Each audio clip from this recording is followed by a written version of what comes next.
Thermoelectric Academy and academician Ukraine. And there may be many more to list. So let us have the pleasure of listening to the opening remarks of the Vice Chancellor of RKDF University, Ranchi. I now request Professor Dr. Suchitangsu Chatterjee, sir, to please come forth on stage and give a welcome address to our esteemed guests. A great round of applause, ladies and gentlemen, for Professor Dr. Suchitangsu Chatterjee, sir, Vice Chancellor, RKDF University, Ranchi. Sir.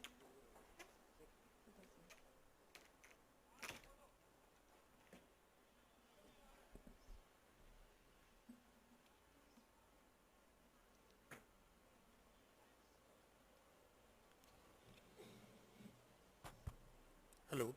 Hello.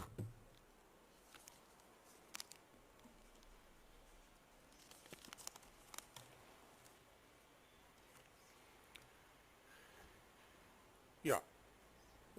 Very good morning to all. Our chief guest, Sri PM Prasad, CMD CCL Ranchi, guest of honor, Umesh Prasad Saw, General Manager VSNL Ranchi, our Registrar Sir Dr. Amit Pandey, our Dr. Bean Singh Sir, Director Management Bhopal, all dignitaries of the dais, keynote speaker, dean, faculty members, participants, students, and press and media. It gives me an immense pleasure to stand over here and welcome all on behalf of RKDF University Ranchi in this international conference on recent innovation in multidisciplinary research. This conference is a major multidisciplinary conference organized with the objective to bring together researchers, developers, students from academic and industry working in their respective fields. This conference will exclusively dedicated to research and innovations. We hope that this conference will be extremely useful to researchers working in their field. It was in the year of 2018 December, Dr. Sunil Kapoor, the founder of RKDF Group, decided to fulfill his dream to establish this university for an quality education of Jharkhand student and as well as परिवार के लिए उपयोगी नहीं and as well as the global students also. It is basically Ayurvedic Education and Social Society Trust, an attempt to make this holy city of Birsa Munda Bhagwan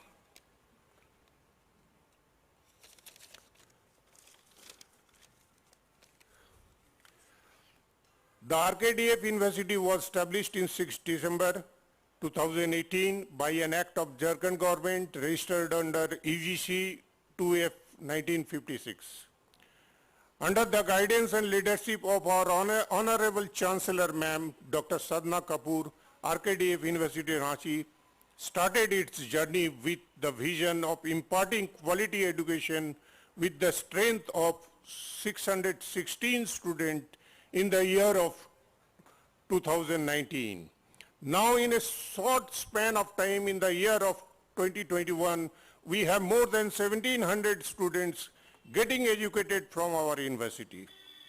University has got the membership of Association of Indian University, AIU. University has also signed many MOUs with many leading organizations of the country and abroad for the benefit of the student as well as the faculty members. Some of the MOUs signed with the different organizations are Logistics Sector Skill Council, Blockchain Dragon Chain USA, Mekon Limited Ranchi, Jharkhand Government Tool Room, Tati Siloa, GLA University, Mathura, well-known Institute of Management Council, Kolkata, Madhusudan Mahato Teachers Training College, Chakradarpur, Vishnupada Sarkar College of Education, Hooghly, Kolkata. The university has we have our own international journal, that is International Journal of Humanities, Engineering, Science and Management, with an impact factor of 5.81. We have got the ISSS number 2582-8169 for this international journal. University has got ISBN number for publication of book. Till now, our students have been placed in very well-known, reputed organizations like Taj, Hayat, Oberoi, and so on. During the lockdown period of COVID-19, the university conducted many FDP, national, international webinar with a world-class speaker and motivators. University has recently conducted offline 6 days national seminar on different disciplines where the participants from all over India had attended. University is also active in the social activities and has carried out many work for the benefit of the society, mainly for Jharkhand poor people. Some of the noble work carried out by the university are like, we have introduced the tree ambulance in Jharkhand, which is the first time in India. The objective of this tree ambulance is to cure the tree roadside, park and other areas which are basically strongly infected.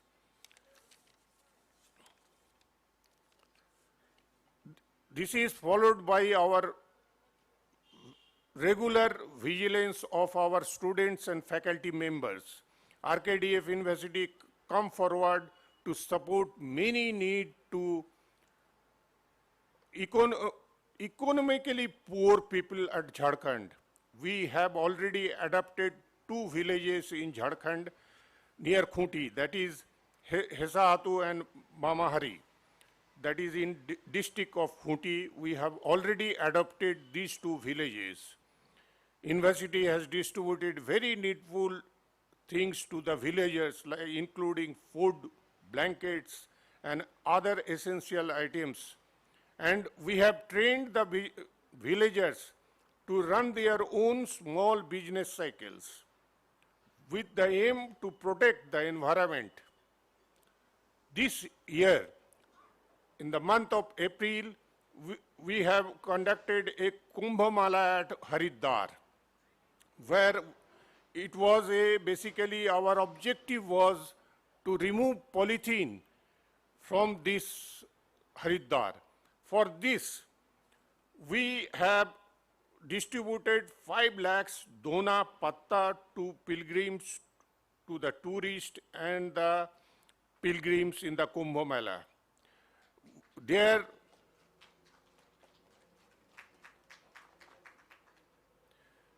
we have conducted a VC conclave also, where 102 vice chancellors were present at Haridwar.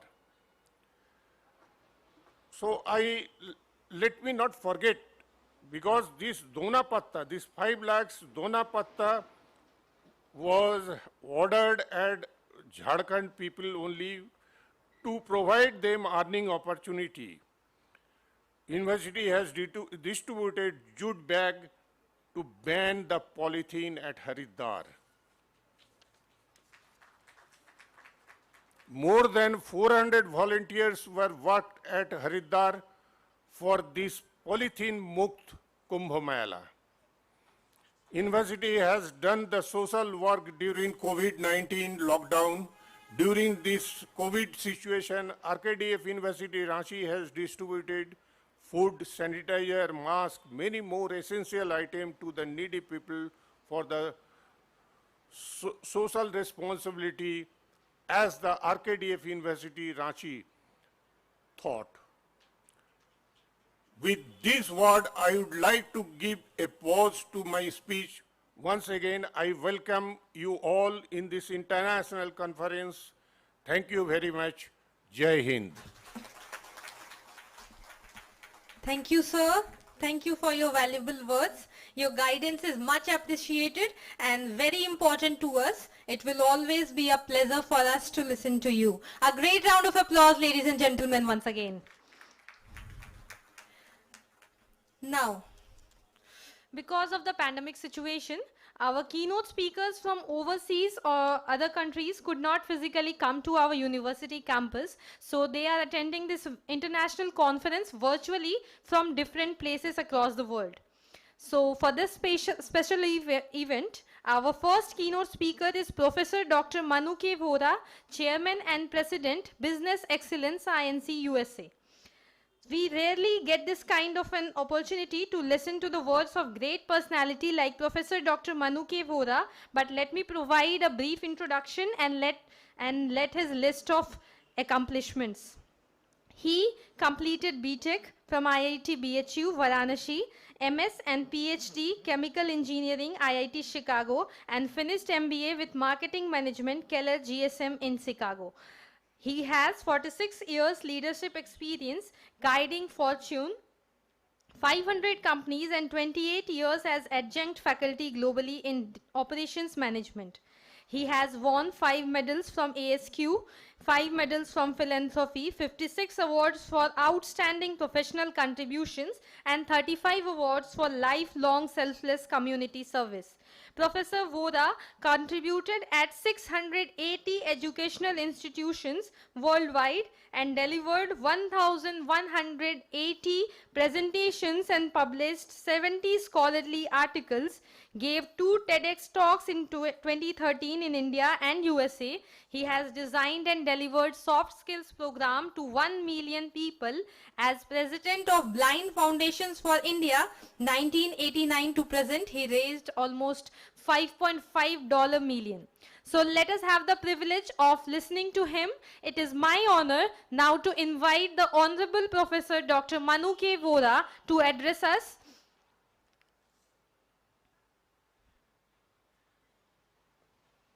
In this session, Dr. Vora will highlight critical importance of value education, community service, and soft skills in Educational Institute for NEP 2020 implementation. Okay, well, thank you, Priyanka ji. Thank you so for being here. Am I audible? Yes, sir. Yeah, and please allow me to share the screen. Yes, sir. Of course. Yeah. So, Honorable Vice Chancellor, Dr. Chatterjee, Chief Guest, PM Prasad ji, Guest of Honor, Shri Umesh Prasad Saar, sir, and Registrar Amit Kumar Pandey ji, and my good friend, Dr. B.N. Singh from Bhopal, RKDF University, and Dr. Anita Kumari ji. It's my distinct pleasure to be joining from Chicago, where it's approaching 11:45 p.m., approaching close to midnight. And I'm very delighted to share a few thoughts about community service importance in higher education institutes in support or in implementing NEP 2020 effectively. So I still need the access to share my screen, please. Thank you.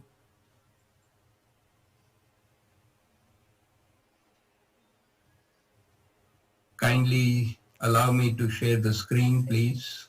Give the access.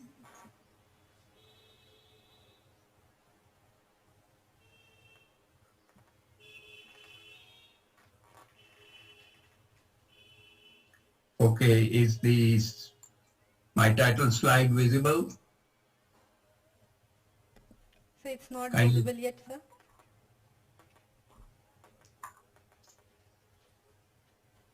Okay, I've shared it just one more time.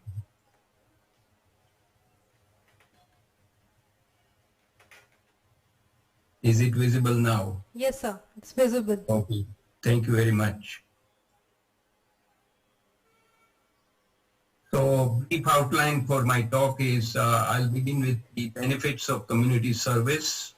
and then stress the importance of global community service practices, both at the India scene, what I've seen over the years, and particularly in the US, where right into the high school level, the importance of community service is so critical to get admission at reputed universities and colleges throughout US.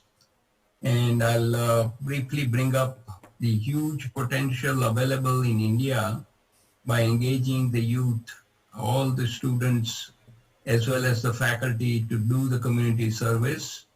We'll look at some of the inspirational, motivational quotes from people of reputation, and then charity begins at home. For the last 51 years of community service work, various case studies I'll quickly highlight and summarize my presentation. So what are some of the benefits of the community service? I was doing quick research and find out from the Habitat for Humanity. This is the group founded by the former president, Jimmy Carter, the past president and Nobel laureate. He builds houses for needy people, affordable housing for needy people who have no resources to have their own residence to stay. So community service helps one to connect with the community by helping others in need, improving the community by making a better place for all.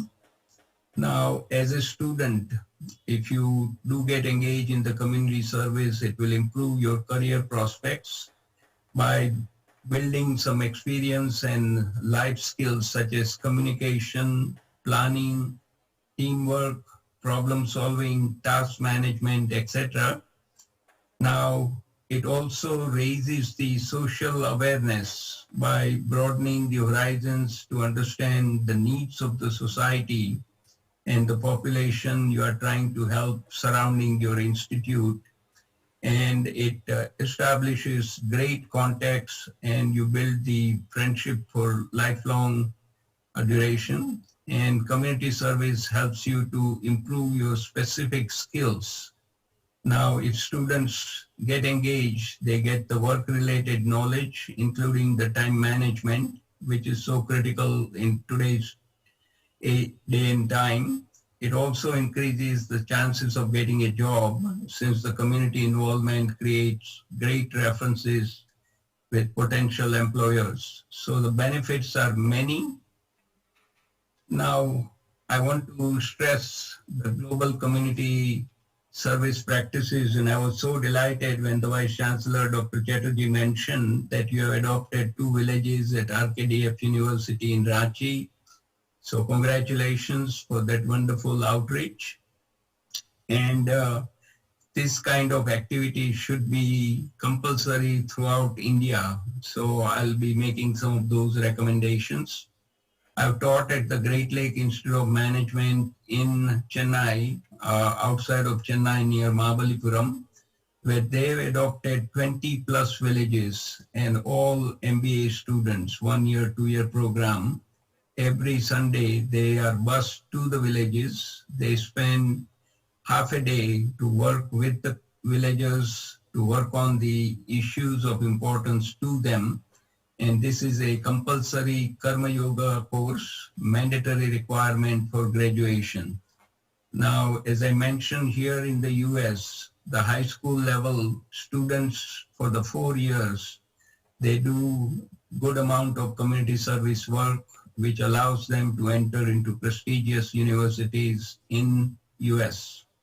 Now, my both sons did between 300 to 400 hours of community service, voluntary basis, pro bono, during the 4 years of high school. And the elder one attended the Stanford University for Computer Science. Younger one went to Berkeley and attended 1 year at London School of Economics. And the elder son eventually did the MBA at the Kellogg School of Management at Northwestern University. So the community service plays a very critical role, and this is one of the requirements to get the entry into the university. And I think this should become the standard in India as well.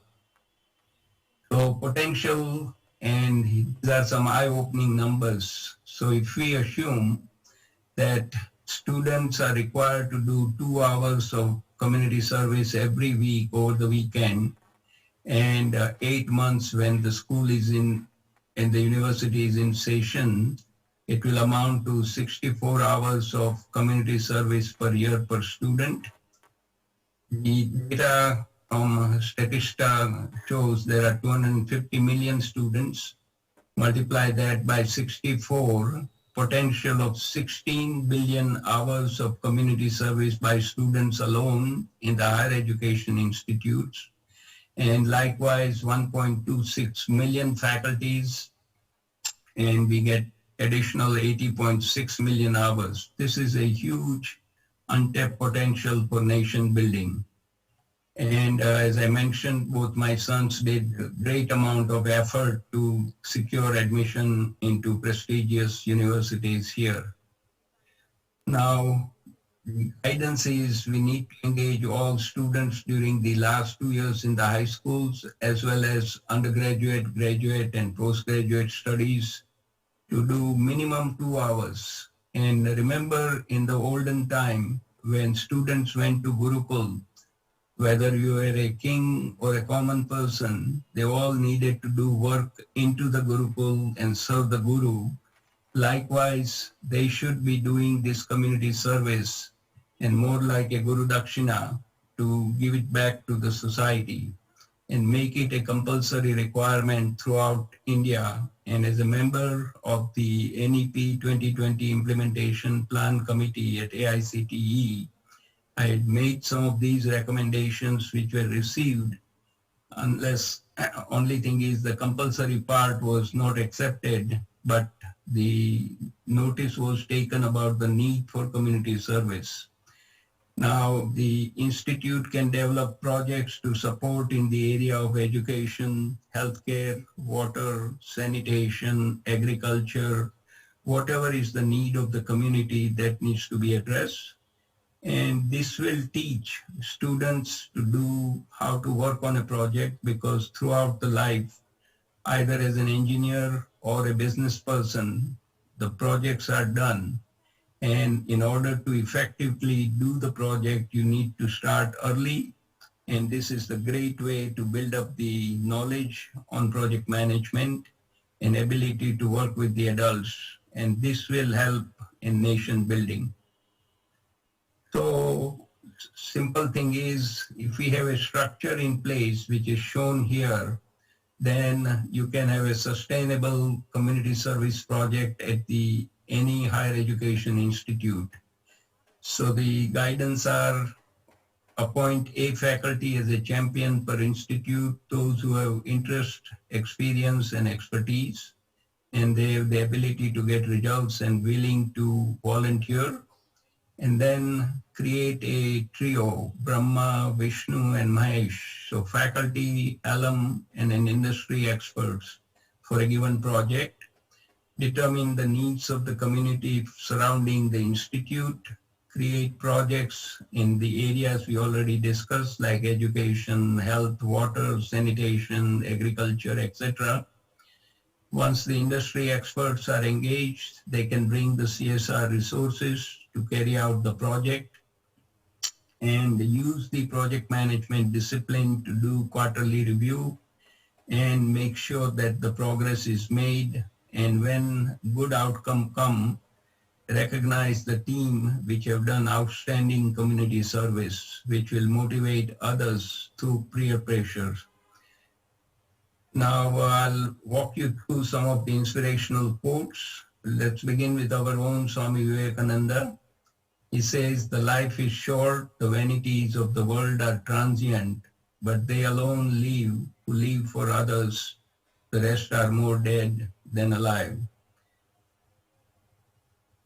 President John F. Kennedy, he says, "The goal of education is the advancement of knowledge and dissemination of truth. It's not just getting the degree and getting a fat package." And his words are very critical to remember, for of those to whom much is given, much is required. And that is the case of everyone who is attending the conference today, that you look outside the institute, outside the university, people are struggling. You are much more blessed to have so many resources that to study at the great university, RKDF University, and become one of the best well-trained person. So please look out for people who are in need. Now, here is the simple quote from French-American missionary from the 18th century, Athénée de Grillet. He says, I shall pass through this world but once. Any good thing, therefore, that I can do, or any kindness that I can show to any human being, let me do it now. Let me not defer it or neglect it, for I shall not pass this way again. We only have a one birth to come through, and in this birth, if we can help others, I think it will go a long way. Now I'll quickly work through some of my community service cases, just to give you the example. And I got the lot of motivation and inspiration when I joined Banaras Hindu University, founded by Pandit Madan Mohan Malaviya ji. And his goal was to build the university with the indigenous resources from Indians and create the youth expert in technical subjects, as well as they will pick up one community service project to help in nation building. So after coming to the US in 1968 as a Tata Scholar to study at Illinois Institute of Technology in Chicago, I was engaged in a number of projects as a student. Between 1970 to 2001, major fundraising drives. First was during the 1970 war of East Pakistan, when refugees filtered into the West Bengal, etc., and worked with CARE agency, the international agency, to help the refugees. New and used clothing drive to ship it to India through Ramakrishna missions, raise clean drinking water project funding, and during Gujarat earthquake in 2001, raised the funds and gave it to Ramakrishna mission to build affordable housing for people who were displaced by the earthquake. Save the Children Holiday Fund Drive.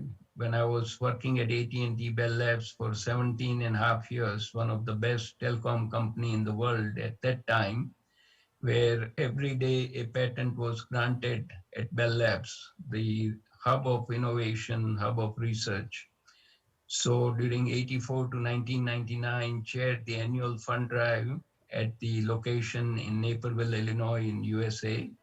And the concept was very simple.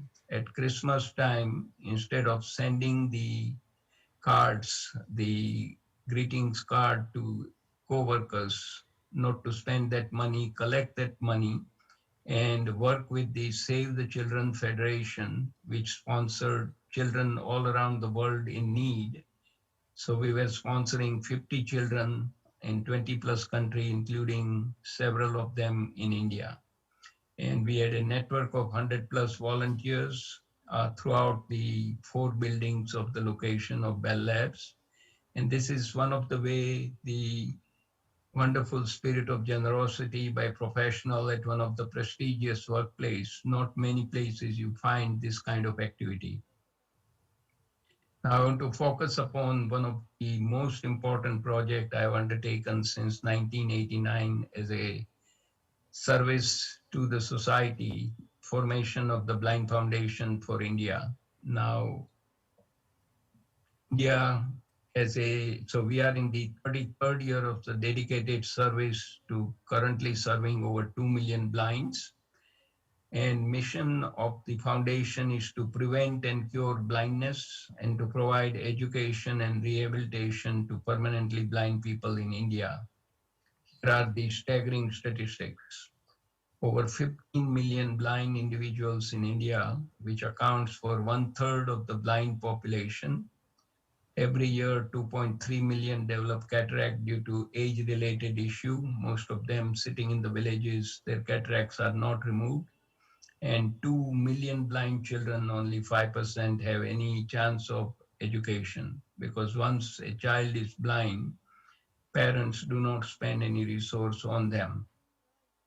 So major causes of eye diseases in India is the cataract, it's a lens opacity, age-related issue, trachoma, corneal opacity due to infection, issue of hygiene and water, glaucoma, eye pressure rise with the function of age, diabetic retinopathy, retinal damage.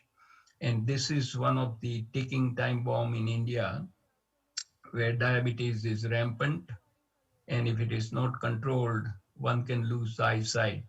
Now, lack of vitamin A, specifically in children, corneal opacity comes, and outbreak of measles. So if they don't have the vaccination for measles, if they do get the measles, they can lose eyesight, and the accidents. Now, I had a chance to give a TEDx talk on exponential power of gift of giving. Here is the area of prevention. So studies have shown that if we deliver vitamin A, 5 doses between the age of 4 to 6 as a oral vitamin A, mainly in the villages through social workers, it costs only $1 equivalent. Now, if that child gets the vitamin A, he or she will not go blind, gets the proper education, enters the workforce. During 30 years lifetime, the person has the ability to earn $100,000 equivalent in India. So you see the exponential power. $1 investment will pay off $100,000 as a income for the rest of the life. And particularly the child not going blind doesn't become the social burden to the family, to the society. This is the power of prevention.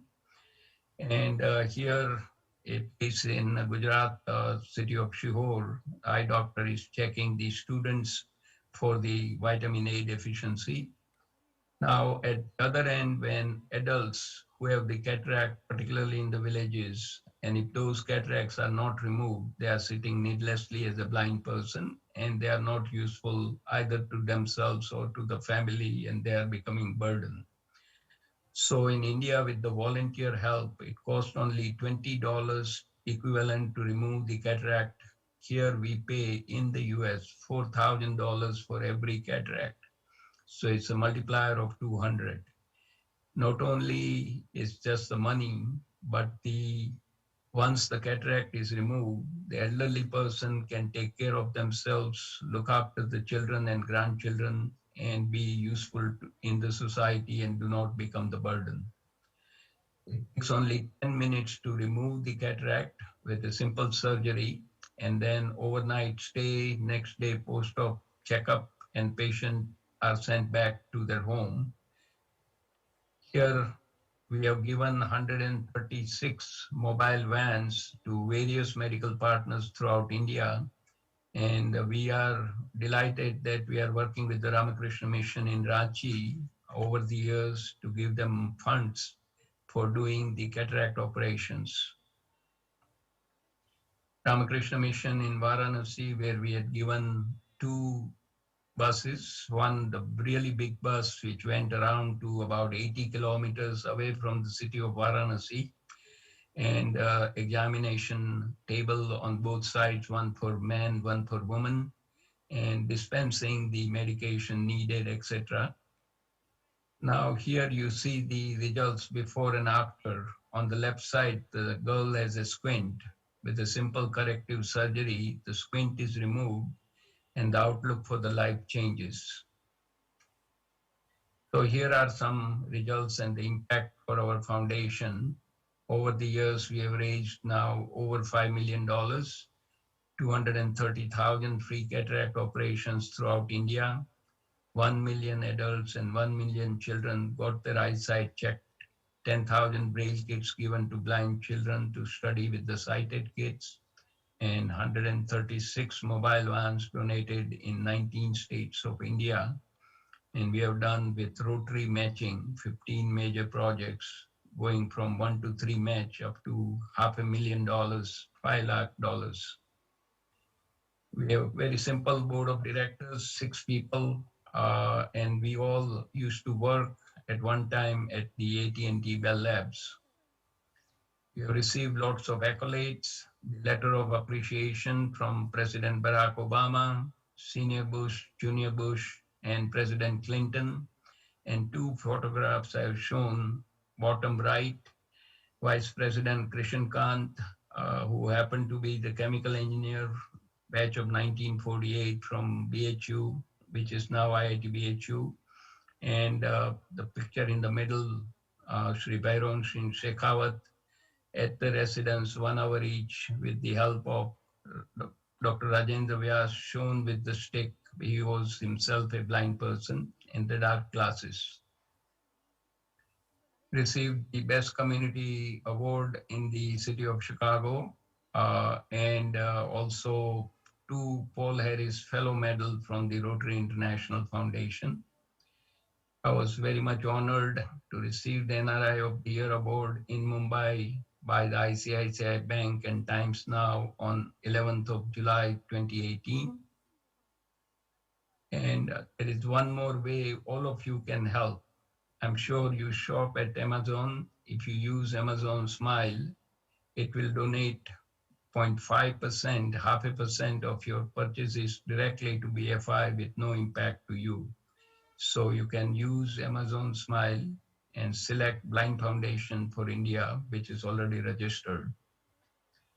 So Tamso Ma Jyotirgamaya, from darkness lead me to the light.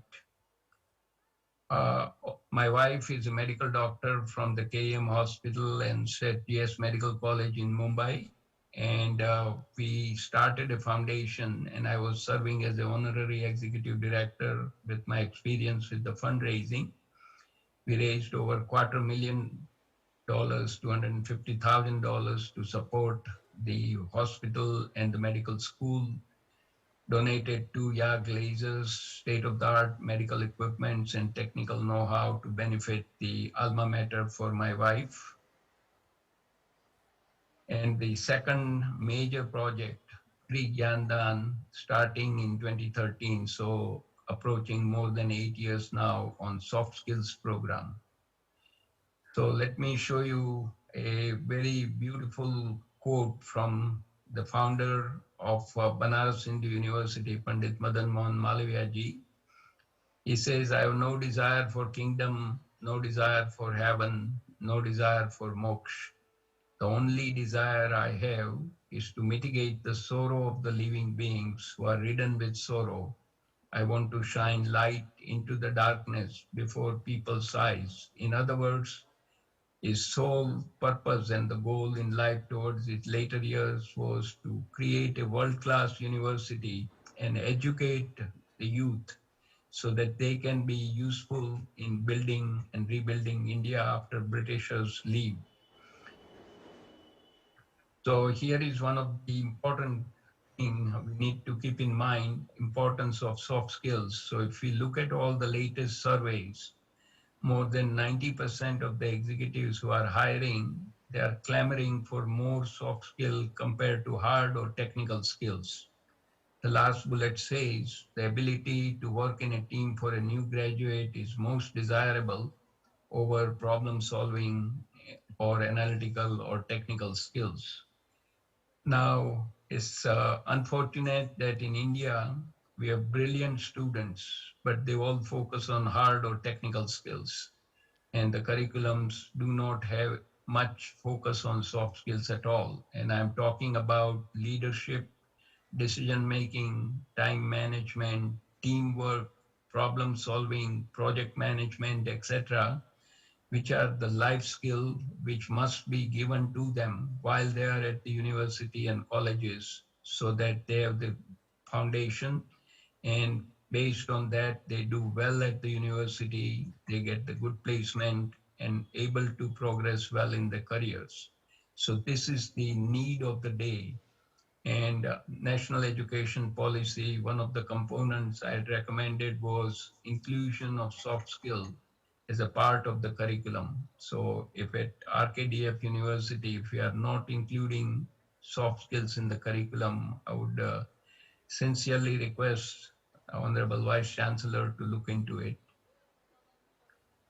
Now, as I mentioned, I've been teaching in India since 2006. I come across great, brilliant students lacking soft skills. So we started this experiment at my alma mater, IIT BHU Varanasi.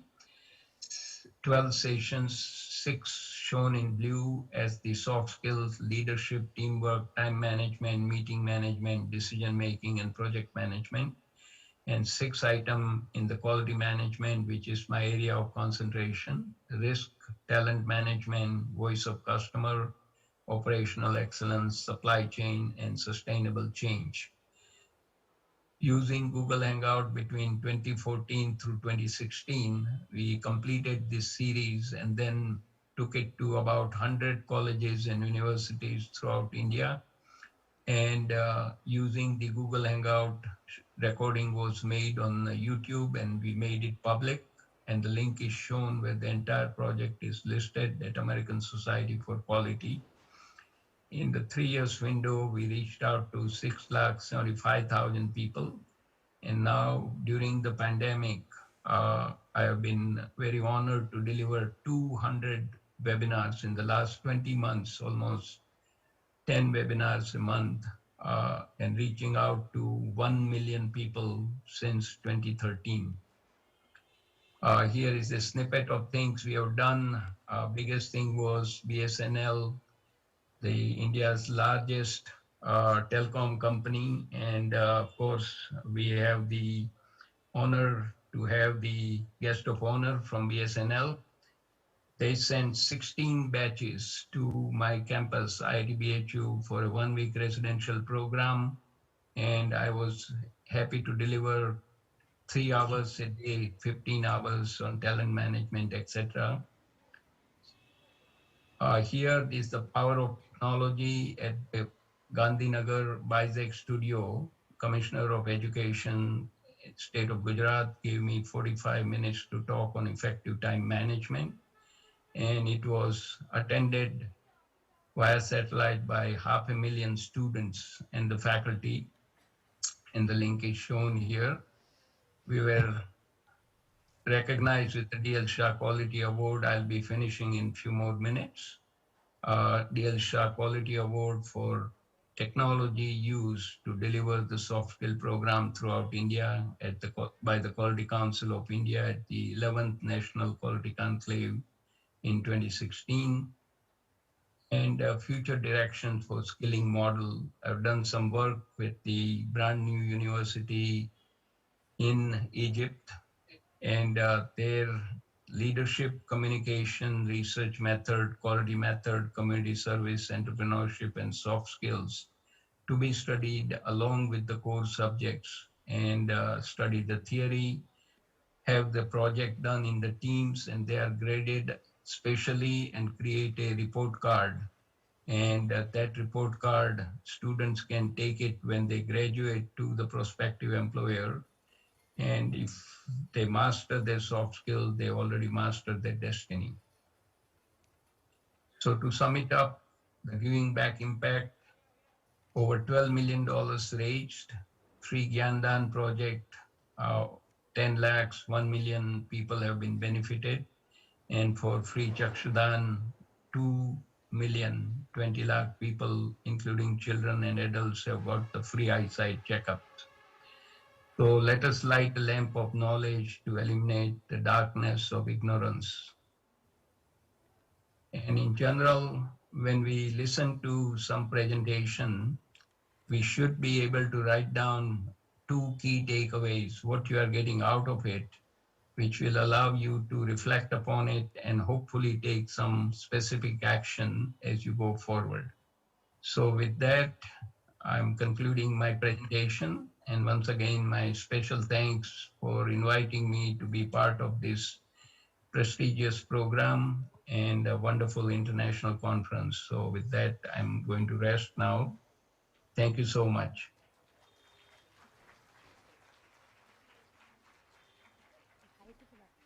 That was really a remarkable speech, sir. Thank you so much for briefing us about this important topics so much nicely. And I would also thank you from bottom of our heart for the holy work that you have done. And I would request you to please send the PPT so that we can provide it to our students also. Thank you, sir. Now, it's really a privilege to have with us Umesh Prasad Shah sir as our guest of honor. He is the Director IT E-Government CEO Jharkhand Communication Limited of ABVIL. He is responsible for policy and planning for ROW NOC mobile coverage in rural area. He has done immense job in promoting BPO in Jharkhand in association with STPI and has created 12,000 seats in BPO within a short span of 2-3 years. As the CEO of JCNL, he looked after execution and supervision of BharatNet 2 in Jharkhand in 11 districts. As the CEO of ABVIL, which is Atal Bihari Vajpayee Innovation Lab, he created a revolution for startup culture and ecosystem. Currently, he is starting to gain momentum. Next, I request Sir Umesh Prasad sir to come and address everyone here on stage with his words of knowledge. Sir, please. Okay. It's okay. Ask that the height of that. Okay, thank you. Namaste, Pranam, Johar. Honorable Vice Chancellor Sri Chatterjee sir, Honorable CMD CCL and BCCL Sri PM Prasad ji, respected Registrar Sri Pandey ji, all the dignitaries, teachers and professors from RKDF University, students and the participants, press and media. And special my regards and thanks to Bora sir. Bora sir, may God bless you, bless your mission and your organization.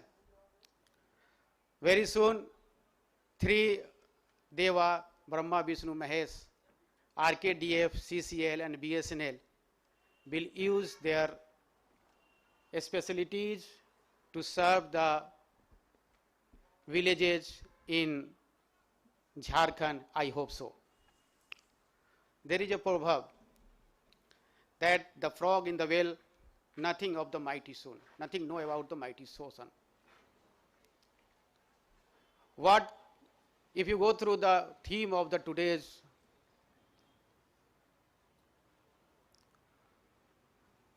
workshop or international conference, it is related with the coordination between different specialties. Recently, I have also been enrolled in the PhD program under guidance of Vishnu Priya, Director Triple IT Ranchi, and my subject is increase the livelihood of Jharkhand people using the technology. And if you go through that topic, you will find that it needs the supports of different systems, either it is banking, agriculture, forestry, telecommunication. A single project needs the knowledge and development of minimum 3 to 4 different verticals. So, in current scenario, there is a need how in the research, how we can use the different technology, different field, how we converge that knowledge of different field to make this earth a better place to live. And through this research, we can serve the nation.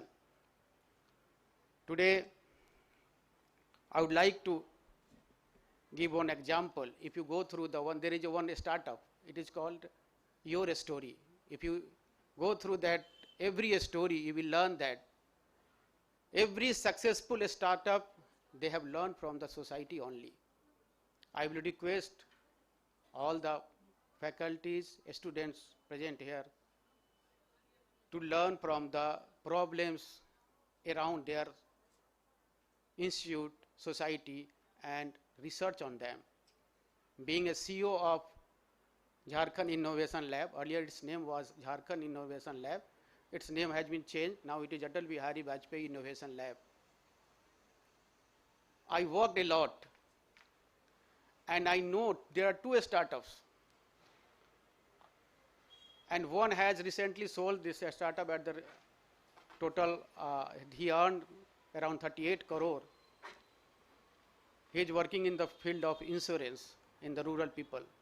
And another is Depart Technology, who is also working in the field of extending the communication facilities in rural area. Recently, Government of India has taken 10% stake in this startup. So, I will request you to work together and excel in your in your field. I am really grateful to RKDF, AIU, and all the faculties to invite me on this occasion. Thank you. Thanks a lot.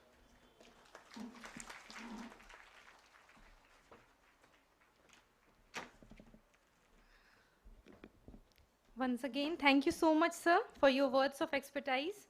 We are also looking forward for the MOU and the joint association with BSNL and CCL.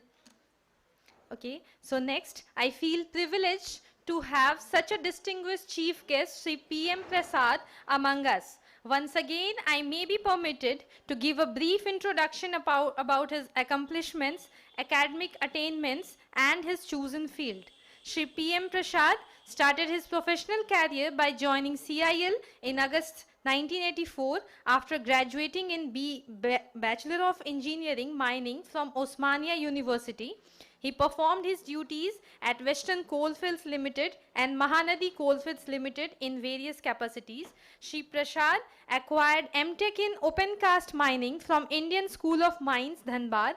Some of his various accolades of those times include reopening of underground fire area at CRC mine.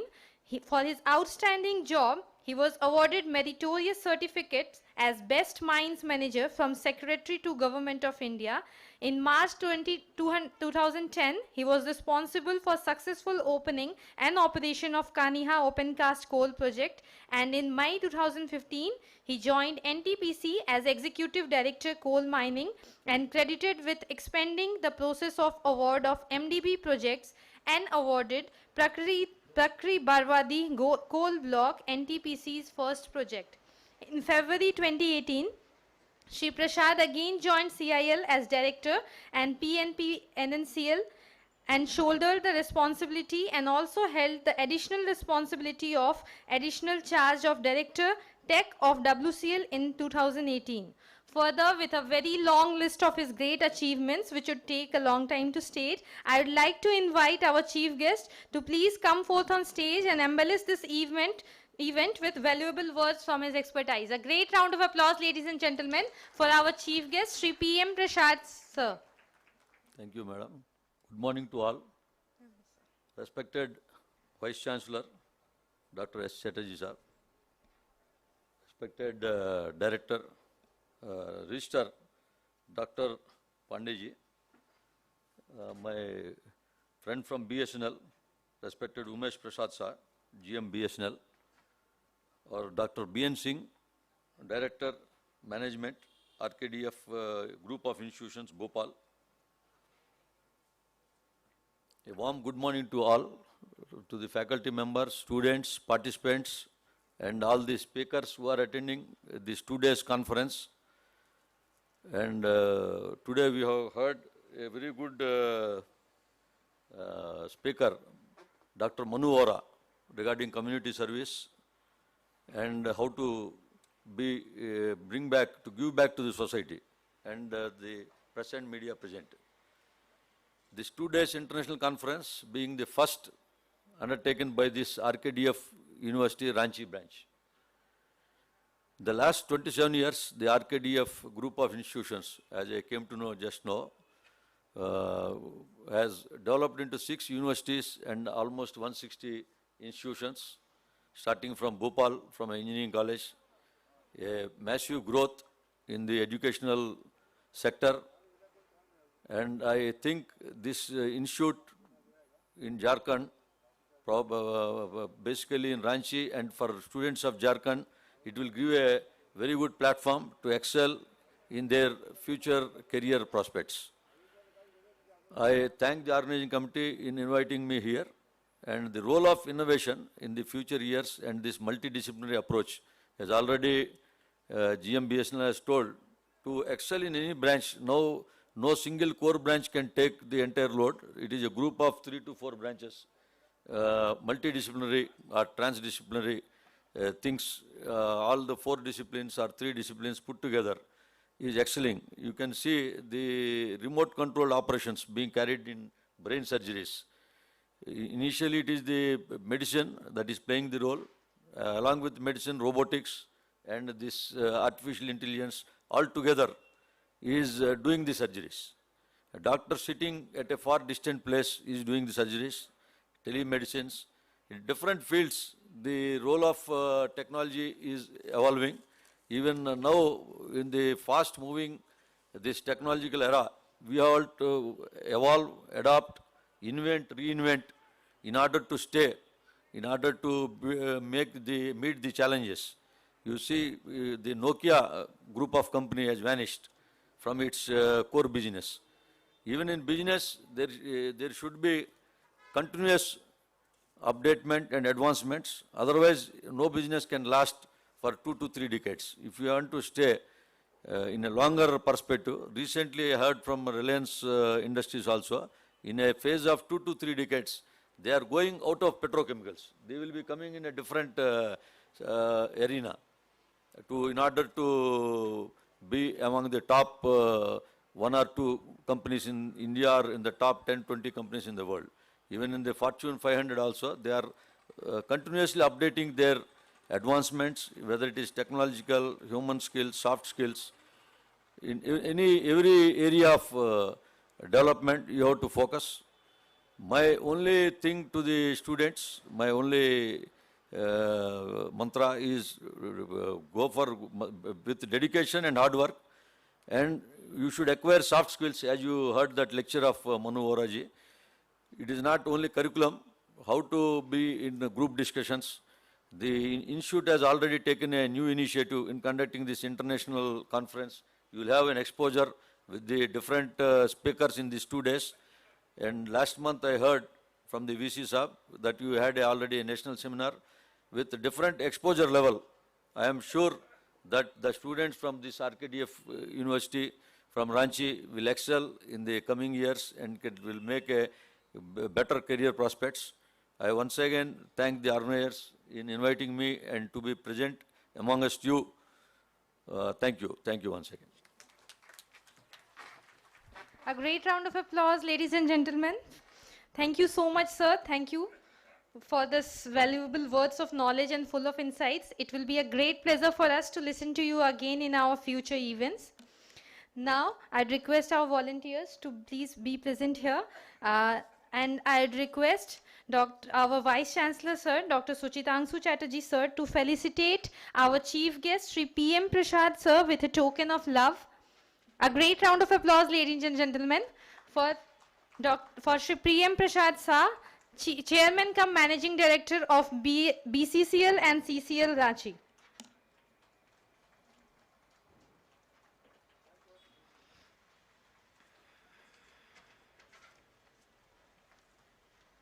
A great round of applause, ladies and gentlemen.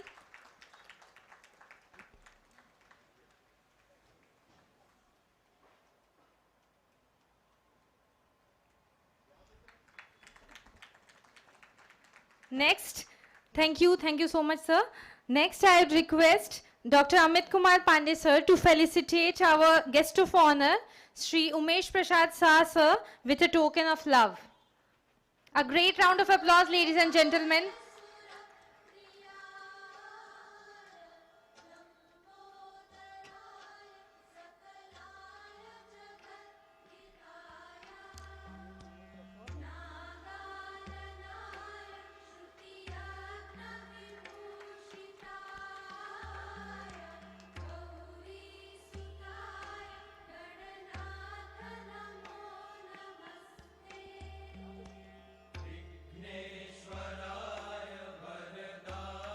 Thank you so much, sir. Thank you.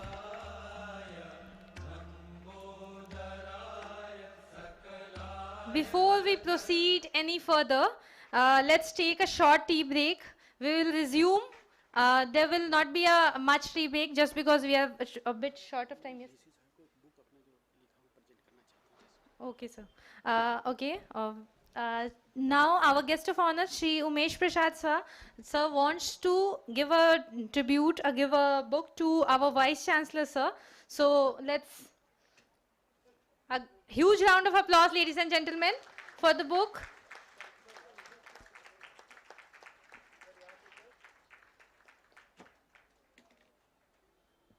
Thank you so much, sir. Thank you.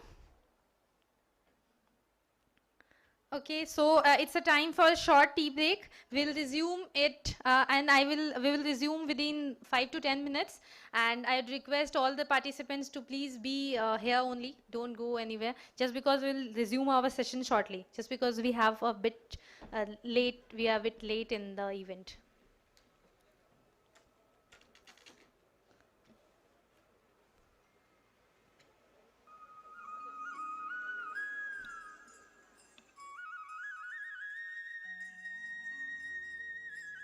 एक ऐसा संस्थान जिसने निस्वार्थ भाव से हमारे पूर्वजों के द्वारा दी गई प्राकृतिक संपदा के संरक्षण हेतु कार्य करने का बीड़ा उठाया है, जिसका नाम पर्यावरण संरक्षण गतिविधि है, जिसका मूल उद्देश्य पर्यावरण के संरक्षण के लिए कार्य करना है। पर्यावरण संरक्षण का तात्पर्य है कि हम अपने चारों ओर के वातावरण को संरक्षित करें तथा उसे जीवन जीने के अनुकूल बनाए रखें। पर्यावरण और प्राणी एक दूसरे पर ही आश्रित हैं और यही कारण है कि भारतीय चिंतन में पर्यावरण संरक्षण की अवधारणा उतनी ही प्राचीन है जितना यहाँ मानव जाति का ज्ञात इतिहास है। मानव जीवन के 5 महत्वपूर्ण तत्व हैं, जिसमें जल, जमीन, जंगल, जान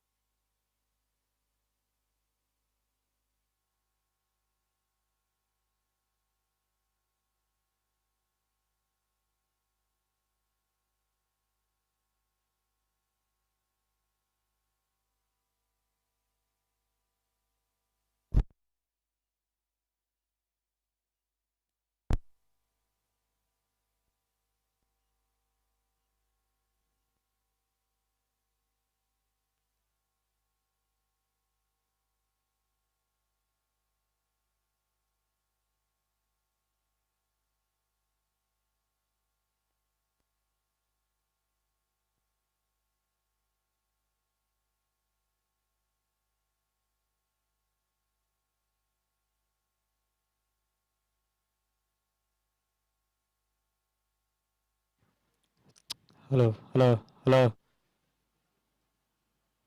hello, hello, hello, hello, hello, hello, hello.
एक ऐसा संस्थान जिसने निस्वार्थ भाव से हमारे पूर्वजों के द्वारा दी गई प्राकृतिक संपदा के संरक्षण हेतु कार्य करने का बीड़ा उठाया है, जिसका नाम पर्यावरण संरक्षण गतिविधि है, जिसका मूल उद्देश्य पर्यावरण के संरक्षण के लिए कार्य करना है। पर्यावरण संरक्षण का तात्पर्य है कि हम अपने चारों ओर के वातावरण को संरक्षित करें तथा उसे जीवन जीने के अनुकूल बनाए रखें। पर्यावरण और प्राणी एक दूसरे पर ही आश्रित हैं और यही कारण है कि भारतीय चिंतन में पर्यावरण संरक्षण की अवधारणा उतनी ही प्राचीन है जितना यहाँ मानव जाति का ज्ञात इतिहास है। मानव जीवन के 5 महत्वपूर्ण तत्व हैं, जिसमें जल, जमीन, जंगल, जानवर और जन है। इन पांचों तत्व के संरक्षण के लिए हम सबको मिलकर कार्य करने होंगे। मानव जाति का उद्धार तभी होगा जब ये पांचों तत्वों को हम संरक्षित कर पाएंगे। पर्यावरण और प्रकृति एक दूसरे के पूरक हैं। दोनों के बिना पृथ्वी पर जीवन संभव नहीं है। जिस प्रकार लगातार पर्यावरण में प्रदूषण बढ़ता जा रहा है, इससे भविष्य में पृथ्वी पर मानव जीवन संभव नहीं हो पाएगा। इसलिए हम सभी को पर्यावरण संरक्षण के विषय पर गंभीरता पूर्वक विचार करना होगा। इसके संरक्षण के तरीके के बारे में सोचना होगा, तभी जाकर पर्यावरण के प्रति हम अपना कर्तव्य निभा सकते हैं। इसी समस्या को देखते हुए पर्यावरण संरक्षण गतिविधि ने एक अनोखी पहल की है, जिसका शीर्षक है 1 वीक फॉर नेशन। इसकी शुरुआत 74वें स्वतंत्रता दिवस पर 15 अगस्त के दिन हुई, जो कि 22 अगस्त तक चला, जिसका उद्देश्य प्रदूषण से आजादी था। इस एक सप्ताह के अंतर्गत भारत के लगभग 107 विश्वविद्यालय, उनसे जुड़े हुए लगभग 1 लाख विद्यार्थियों ने इस प्रतियोगिता में भाग लिया। इस प्रतियोगिता में प्रत्येक विश्वविद्यालय को अपने विद्यार्थियों के माध्यम से पर्यावरण संरक्षण गतिविधियों को सुचारू रूप से करवाना था, जिसमें से कुछ विश्वविद्यालयों के छात्रों के द्वारा बहुत ही प्रशंसनीय कार्य किए गए, जैसे ट्री एम्बुलेंस का निर्माण, जिसका उद्देश्य बीमार पेड़ों का इलाज करना और लोगों को इन बीमारियों के बारे में जागरूक करना था। इसी क्रम को आगे बढ़ाते हुए ग्रीन लंग्स पार्क के नाम से अपने कैंपस के अंदर एक ऐसे पार्क का निर्माण करना जहां पर अत्यधिक ऑक्सीजन देने वाले पेड़ों का वृक्षारोपण हो और इस पार्क में विद्यार्थी, अध्यापक एवं कर्मचारी अधिक ऑक्सीजन को ग्रहण कर सकें, जिससे वे स्वस्थ रहें। पार्क के निर्माण के कुछ महत्वपूर्ण बिंदु हैं जो इसे दूसरे पार्क से अलग बनाते हैं। इस पार्क को बनाने में प्रकृति से जुड़ी हुई सामग्री ही उपयोग में ली गई है। इसमें समस्त वृक्ष अधिक ऑक्सीजन एवं छाया प्रदान करने वाले हैं, जैसे आम, इमली, पीपल, बरगद, नीम आदि। इस पार्क का निर्माण विश्वविद्यालय परिवार के द्वारा स्वयं सेवा से किया गया है। पार्क के अंदर एक छोटे तालाब का निर्माण किया गया है, जिससे वृक्षों को पानी दिया जा सके। पार्क से निकलने वाली पत्तियां टहनियों को खाद में परिवर्तित करने के लिए कंपोस्ट पिट का निर्माण भी किया गया है। पार्क में बैठने हेतु बेंच कबाड़ से निकले हुए प्राकृतिक वस्तुओं का उपयोग करके बनाया गया है। पार्क में घूमने के लिए जिस पथ का निर्माण हुआ है, वो भी टूटी हुई टाइल्स से ही बनाया गया है। इस पार्क में पक्षियों की रहने की व्यवस्था की गई है, जिसके लिए विश्वविद्यालय परिवार द्वारा इस्तेमाल किए गए मटकों को विश्वविद्यालय में दान के रूप में लिया गया, जिसका उपयोग हमने पक्षियों के लिए घोंसला बनाने में किया है। कुछ विश्वविद्यालय के छात्रों ने इको ब्रिक्स की महत्वता को प्रस्तुत किया है, जैसा कि विश्व में प्लास्टिक की समस्या दिन प्रतिदिन गंभीर होती जा रही है। प्लास्टिक को डिकम्पोज होने में हजारों सालों का समय लगता है। इस कचरे से निजात पाने के लिए इको ब्रिक्स का उपयोग किया जा रहा है। इससे घर बनाने में एनर्जी बचती है और दूसरा प्रकृति के लिए भी काफी फायदेमंद रहता है। प्लास्टिक को कम करने का ये सबसे कारगर तरीका है और ये प्लास्टिक के विरुद्ध लड़ने के लिए एक अच्छी मुहिम है। प्रकृति को बचाने के लिए वृक्षारोपण अति आवश्यक है। इस मुहिम को आगे बढ़ाते हुए सभी विश्वविद्यालयों के छात्रों ने मिलकर लगभग 5 लाख ऑक्सीजन प्रदान करने वाले पेड़ लगाए। कुछ विश्वविद्यालयों के छात्रों ने कबाड़ से जुगाड़ के मुहिम को आगे बढ़ाते हुए ऐसी चीजों का प्रयोग किया जो विश्वविद्यालय परिवार के लिए उपयोगी नहीं था। अपने पर्यावरण को बेहतर बनाने के लिए हमें महत्वपूर्ण तत्व जल को प्रदूषण से बचाना होगा। कारखानों का गंदा पानी, घरेलू गंदा पानी, नालियों में प्रवाहित मल, सीवर लाइन का गंदा निष्कासित पानी समीपस्थ नदियों और समुद्र में गिरने से रोकना होगा। किसी भी कार्य को आगे बढ़ाने हेतु समर्पित लोगों की आवश्यकता होती है। आप सभी प्रकृति प्रेमियों से अनुरोध है कि आप सभी हमारी मुहिम से जुड़कर इस कार्य को अग्रसर करें और पर्यावरण को प्रदूषण नामक शत्रु से मुक्ति दिलाने में हमारे साथ जुड़ जाएं। हम सभी भाग्यशाली हैं कि हमें आज ऐसे संस्थान के साथ कार्य करने का अवसर मिला जो कि निस्वार्थ भाव से पर्यावरण को संरक्षित करना चाहती है। इस दुनिया में ना तो कुछ मुश्किल होता है, ना ही आसान होता है। सारा खेल मानने का है। जो मानता है कि उसके लिए मुश्किल है, तो उसके लिए मुश्किल है। और जो मान लेता है कि मेरे लिए आसान है, तो उसके लिए सब आसान है।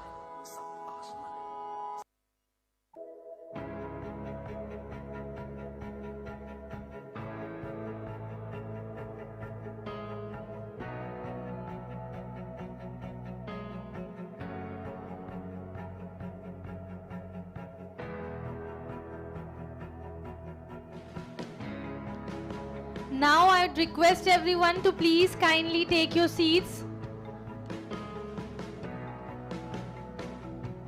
I request all the participants to take your seats so that we can proceed towards our program.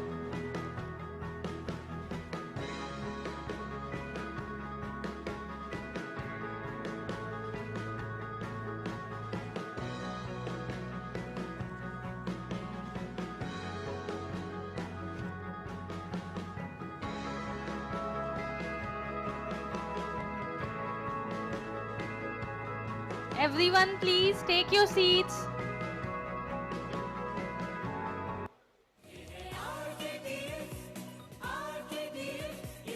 I would request all the volunteers to please guide the participants.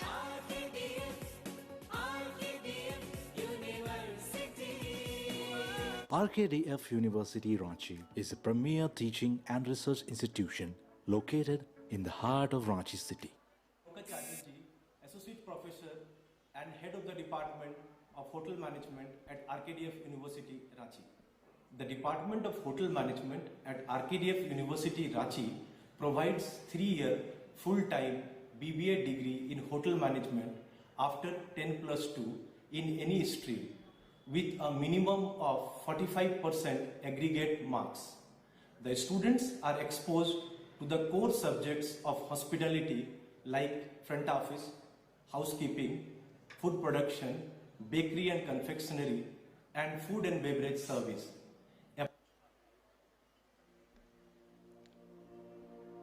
All the participants, please take your seats. Volunteers, please guide the participants to have their seats. We will start our program.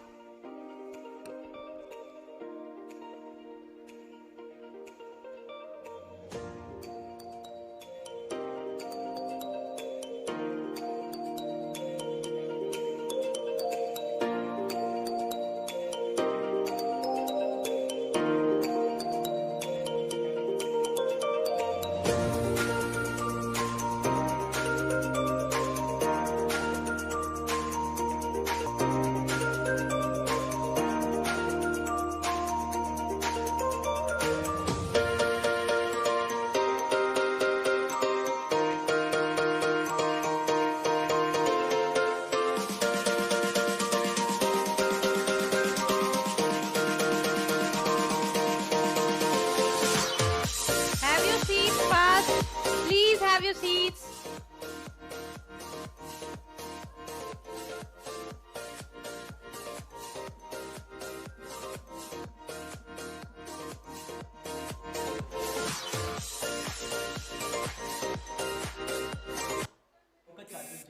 Associate Professor and Head of the Department of Hotel Management at RKDF University, Ranchi. The Department of Hotel Management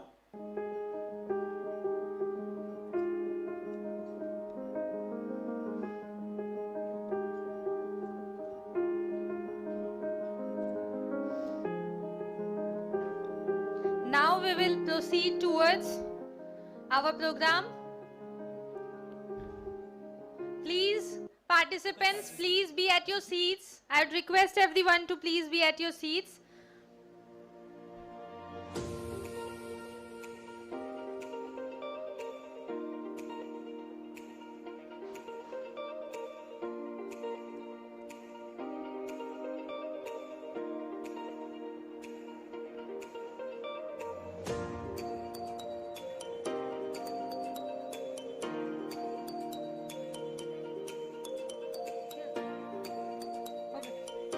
Okay. So the next distinguished keynote speaker to honor us with his presence is Professor Dr. Neol Scott. He is PhD, is adjunct professor in the School of Business and Law at Edith Cowan University. Professor Neol Scott holds a PhD and Bachelor of Science with honors from the University of Queensland and Masters degrees from Warwick University and Queensland University of Technology. Professor Scott has led 8 Australia Awards. Please, all of you, please take your seats. Professor Scott has led 8 Australia Awards, Sustainable Tourism Short courses in Indonesia and Sri Lanka for the Australian Department of Foreign Affairs and Trade. He has held positions as Research Professor at Griffith University and Associate Professor at the University of Queensland. Prior to his academic career, he also held management research positions in several leading companies, including Queensland Tourist and Travel Corporation. His research interests include the study of tourism experiences and destination management and marketing. He has over 300 academic publications, including 17 books. He is on the editorial board of 10 journals, a member of the International Association of China Tourism Scholars, and a fellow of the Council for Australian Tourism and Hospitality Education. He holds a number of adjunct and visiting professor positions at University of Sunshine Coast, Mataram University, Indonesia, and Taylor's University, Malaysia. Now I request sir to please connect with us, and he is connected. A great round of applause, ladies and gentlemen, for Professor Dr. Neol Scott. And I request everyone to please be on their seats. Thank you. Can you hear me? Yes, sir, we can hear you. Oh, wonderful. Thank you. So it's a pleasure to be here today. I'm in Brisbane, Australia, on a very hot day. So I'm very happy to be in my office where it's nice and air conditioned. I wanted to first of all thank the Vice Chancellor, Sir Dr. Chatterjee, for allowing me to be here, the guest of honours, the 2 guests of honours, and the keynote speaker, Professor Dr. Vora, who gave a very inspirational talk just before.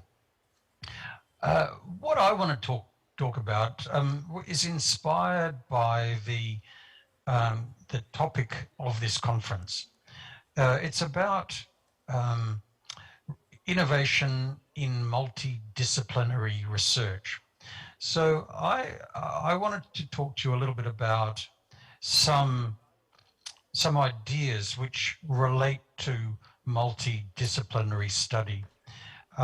My background is in tourism, and I'm particularly interested in the attractions, the things that draw people to visit a destination, such as your town of Ranchi. It's always fun doing a talk, because I get to learn about different places that I haven't visited before. So I did do a little bit of research on the destination, and it's fascinating. There are lots of interesting attractions, wonderful culture, lovely, there are lots of wildlife, And so there's lots of opportunities for tourism in the area. And I want to talk a little bit about presenting, how you might present your resources, your cultural, wildlife, and other resources to visitors to increase the economic impact that you can derive from tourism. So this study or this talk might help in educating local people, people in the local area, as to how they can benefit more from tourism, perhaps by changing slightly some of the products that they sell. So the topic is about experience design, and I first like to talk about this this idea. Perhaps you've seen it before. It's it's an idea. It's got a long history. Pine and Gilmore publicised this in about the turn of the century, and there is a history of this idea. But it's basically saying that as society changes, as on average a society becomes more wealthy, then we start to move from buying commodities to more advanced forms of economic goods. So at one time in Australia, where I live, it would have been quite common for people to cook all their meals and do a lot of personal services for themselves. Today, though, it's quite common for people to go out to dinner and go to a restaurant, to go to a bar, to basically outsource many of the services that they would have done themselves. So this is the idea of, we don't just buy commodities now, we're more interested in services, and perhaps we're moving to what they might call the experience economy. So at the moment in Australia, I think 70% of the GDP of Australia is in the services sector, and experiences are an extension of that, where people don't just want something which is fulfills a need, but instead is somehow memorable, somehow emotional, somehow fulfills some sort of fantasy. So this is the difference between going to a fast food restaurant, for example, and going to a themed restaurant where you might have some sort of show that you see. And of course, perhaps later, society might evolve to want to buy transformation. Already there's a lot of talk about people, especially when they're undertaking tourism, wanting some sort of fulfillment, or on a quest, or on a wanting some sort of find some sort of meaning. So tourism is one of those industries which is at the has always provided experiences, services and experiences, and even transformation for its customers. Of course, with COVID, there's not much international tourism around at the moment, but I think tourism will come back. At the moment, the focus should be on domestic tourism, of course, but as COVID is brought under control, there'll be many opportunities for international travel, and attracting perhaps the more wealthy travelers requires thinking about the experiences that you provide. So many people are in the business of experience design. Architects design houses, and they use engineering but also aesthetics to try and create a building which means something, which communicates something, fulfills some need. business people in marketing and services, they'll often be interested in their customer experiences. Information technology talks about the computer user experience. Beauticians might talk about aesthetic services or hospitality services, providing personal luxury services for people, where people want to buy the idea of beauty, of transforming themselves. We see it in food, where we have where we create meals which are not just about the fulfilling our basic needs, but the taste, the smell, the meaning of the food is important, the sight of it.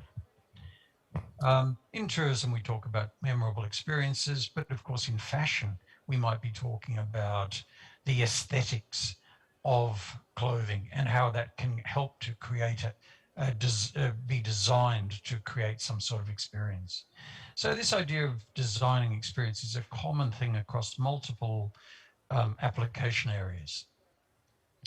What do we mean by experience, though? Well, there's two different meanings for an experience. There's the supplier view. An experience is something that is created for the customer, or the customer view, which is an experience is something that I consume personally and uniquely myself. And within the customer view, we might think about experiences. You see, we're all having an experience now. We're having in fact, we have experiences throughout our life, every moment of our life, but we only remember some of them. Most of the experiences, most of the moments that we have in our life, we actually forget. We're conscious of them at the time, but immediately afterwards, they are forgotten. So what people are looking for, what customers are looking for, are experiences that they can remember, which are usually a bit novel or unique. Think about Disneyland. Disneyland is an experience where you go to perhaps see Mickey Mouse, and you become part of a story. The whole design of Disneyland is to transport you perhaps to another world, where they use symbols to get you thinking in the right way. And of course, you might want to take photos of that afterwards in order to remember it more when you get home, show your friends. But these things are valuable. People will spend a lot of money to go to Disneyland, Disney World, and so on. And the value comes from the feelings that you have, the fun and excitement, the family togetherness that you might feel. And in fact, so the value for the children might be fun and excitement. The value for mum is seeing the kids having a wonderful time. But of course, there's different types of experiences. Here's a restaurant in the Philippines where you sit at the base of a waterfall with your feet in the water. It's a bit unusual. And of course, we're more familiar with luxury spa experiences, where it's a sensation of indulgence that we're buying. Of course, very valuable. So then the question becomes, well, how do you design these things? What do you do to try and create an experience? Well, here's quite a complex diagram, but I'll try and explain it. It's the idea. It's like the idea of a customer journey, where a customer goes through a series of steps in a business or in a service experience, from the beginning when they arrive at the site, welcoming, through the actual service itself, leaving and remembering. But what I'm trying to do here is to get you to think about how you communicate to the customer the various parts of this journey, and also can you make the journey into a story, into something which is transforming a customer so that they feel that they're in a different world. So, of course, that begins a lot with the person's expectations, but when they get to the attraction or the site, there's often an entrance statement. It's a you know, at a winery, for example, you'd see some grapes or something at the entrance as you drive in. So that sets the scene. It tells you that you've arrived, and it starts to make you think, oh, okay, I can relax a little bit now. I'm at the place and I can start to enjoy myself. You then may be welcomed, but at this point in time, you want to start telling the story. Perhaps you're actually going to allocate a customer a character, or the customer will assume them. Is this an adventure story? But whatever happens, you've got to start to tell the customer about those things. They start to feel excited, emotional, and that's what you're trying to produce. The experience design process is about producing emotion, positive emotion. And so you go through a series of stages. Perhaps as in a movie, you go through a climax, and then there's a resolution, and then you leave, perhaps after buying some souvenirs and things. If you do that, you're much more likely to remember it and, of course, be satisfied. So this is thinking about your service or your tourist attraction, not just as a thing, but as a place where a person experiences a story. So it's a little bit like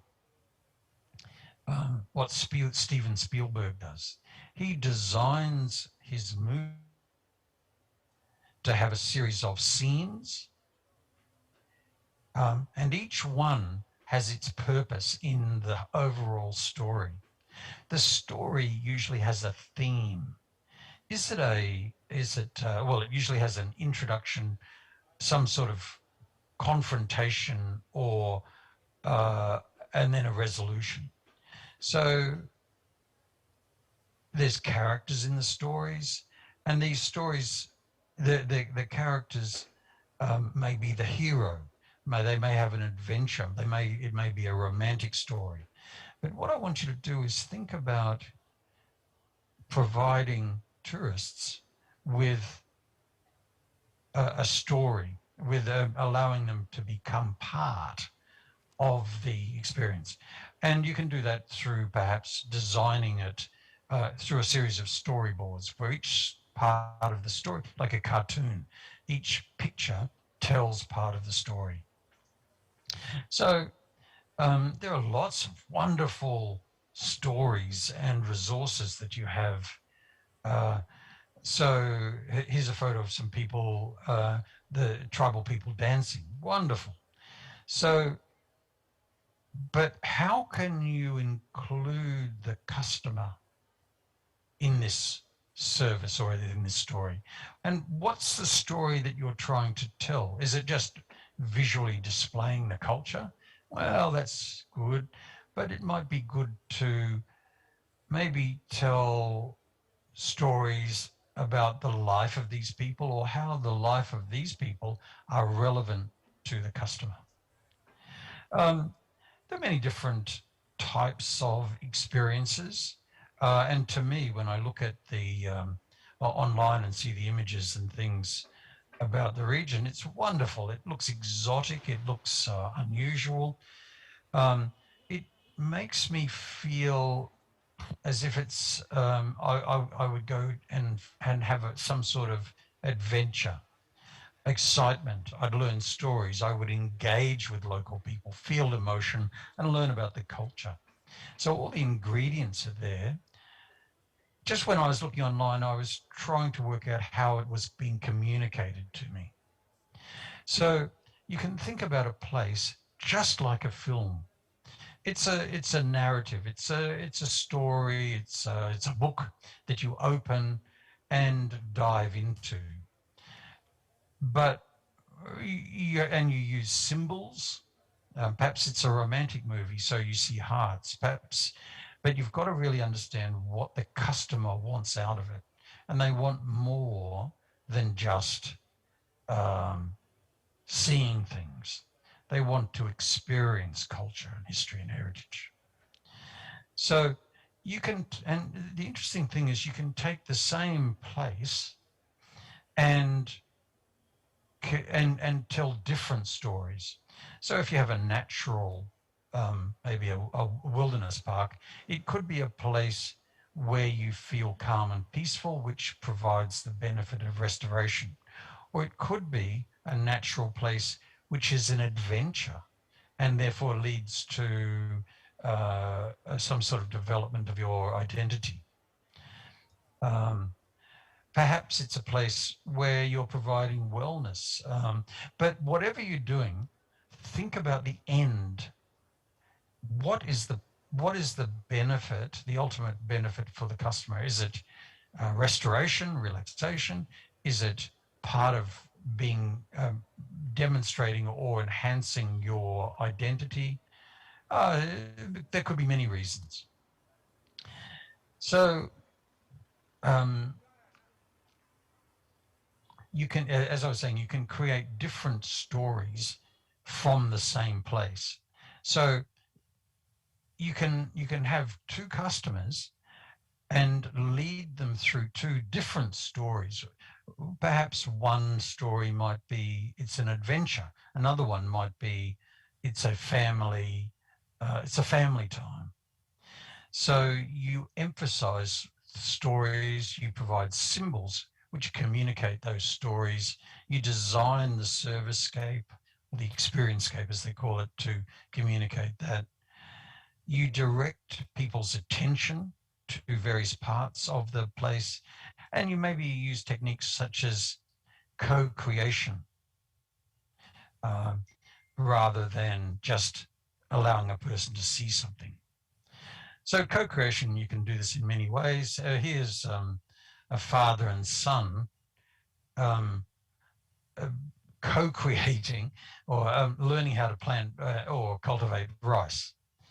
Here's some families picking food, diving with dolphins, learning how to cook rather than just eating a meal, or seeing and even touching a turtle, although you have to be careful that you don't disturb the turtles too much, but touching a turtle, you see these wonderful emotions from people when they're in these situations.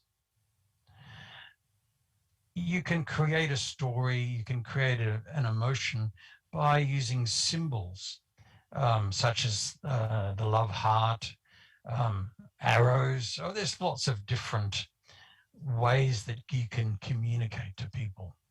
Colors usually have a meaning, although there can be some differences between cultures for the meaning of colors. Buildings, this is, hopefully you can identify this. This is the Sydney Opera House, part of Australia's heritage or architectural heritage. But this building is designed to reflect boats sailing on the water, on the harbour. And so it's an opera house, but it is designed to communicate something. So there are many different outcomes from experiences. They can be memorable, it can be satisfied, value. You can have restoration. You can, sometimes if you have an experience, you actually, that takes you out of yourself, you become a little bit more creative, or perhaps you experience or develop wellness and happiness, or even spirituality could be an outcome of an experience. So how do you design these things? Well, this is where the multidisciplinary part comes in, because it's better done in a group of people, co-design, where you get users, researchers, and many different types of specialists together. So you might need a writer, a creative person. You might need a psychologist, for example, a business person, and you get these people together and they talk to customers to design something which will be memorable for people. So the experience process you can think about as a customer input, co-creation, where you're providing stories. The servicescape is like a stage, and that leads to the feeling of excitement or emotion, some maybe even spiritual transformation, which then leads to this sense of memory and that you have perceived value, and perhaps you've even transformed. So there are many different resources that you can help to learn about this experience design. This is available online. It's some workbooks that we developed for Tourism Advanced Queensland, which help you to think about and design better memorable experiences and communicating those to customers. So you may want to have a look at that. Can I ask how am I going for time, please? Have I got much more time? Yes, sir. How long should I talk for? As we have a shortage of time, we will listen to you once again whenever we will have our time. And just because we also have two more speakers, so I'd request you. Sure. Please. Okay. No, that's all right. So I'll finish in just a few minutes. Yes, so sir, why not? Yes. Okay. So I just the last thing I want to talk about is so far I've tried to explain how to design experiences, but there's a lot of very interesting theoretical, psychological literature about why this stuff works. So what makes things memorable? What encourages people to have a memorable experience? As I said, most experiences, most moments of our life may not actually be even consciously remembered or consciously experienced. We might be operating just on subconsciously. But for those things that are conscious, most of them are ordinary and we don't really spend a lot of time thinking about them. For these memorable experiences that I'm talking about, you have to think what makes them different, what makes a person remember something.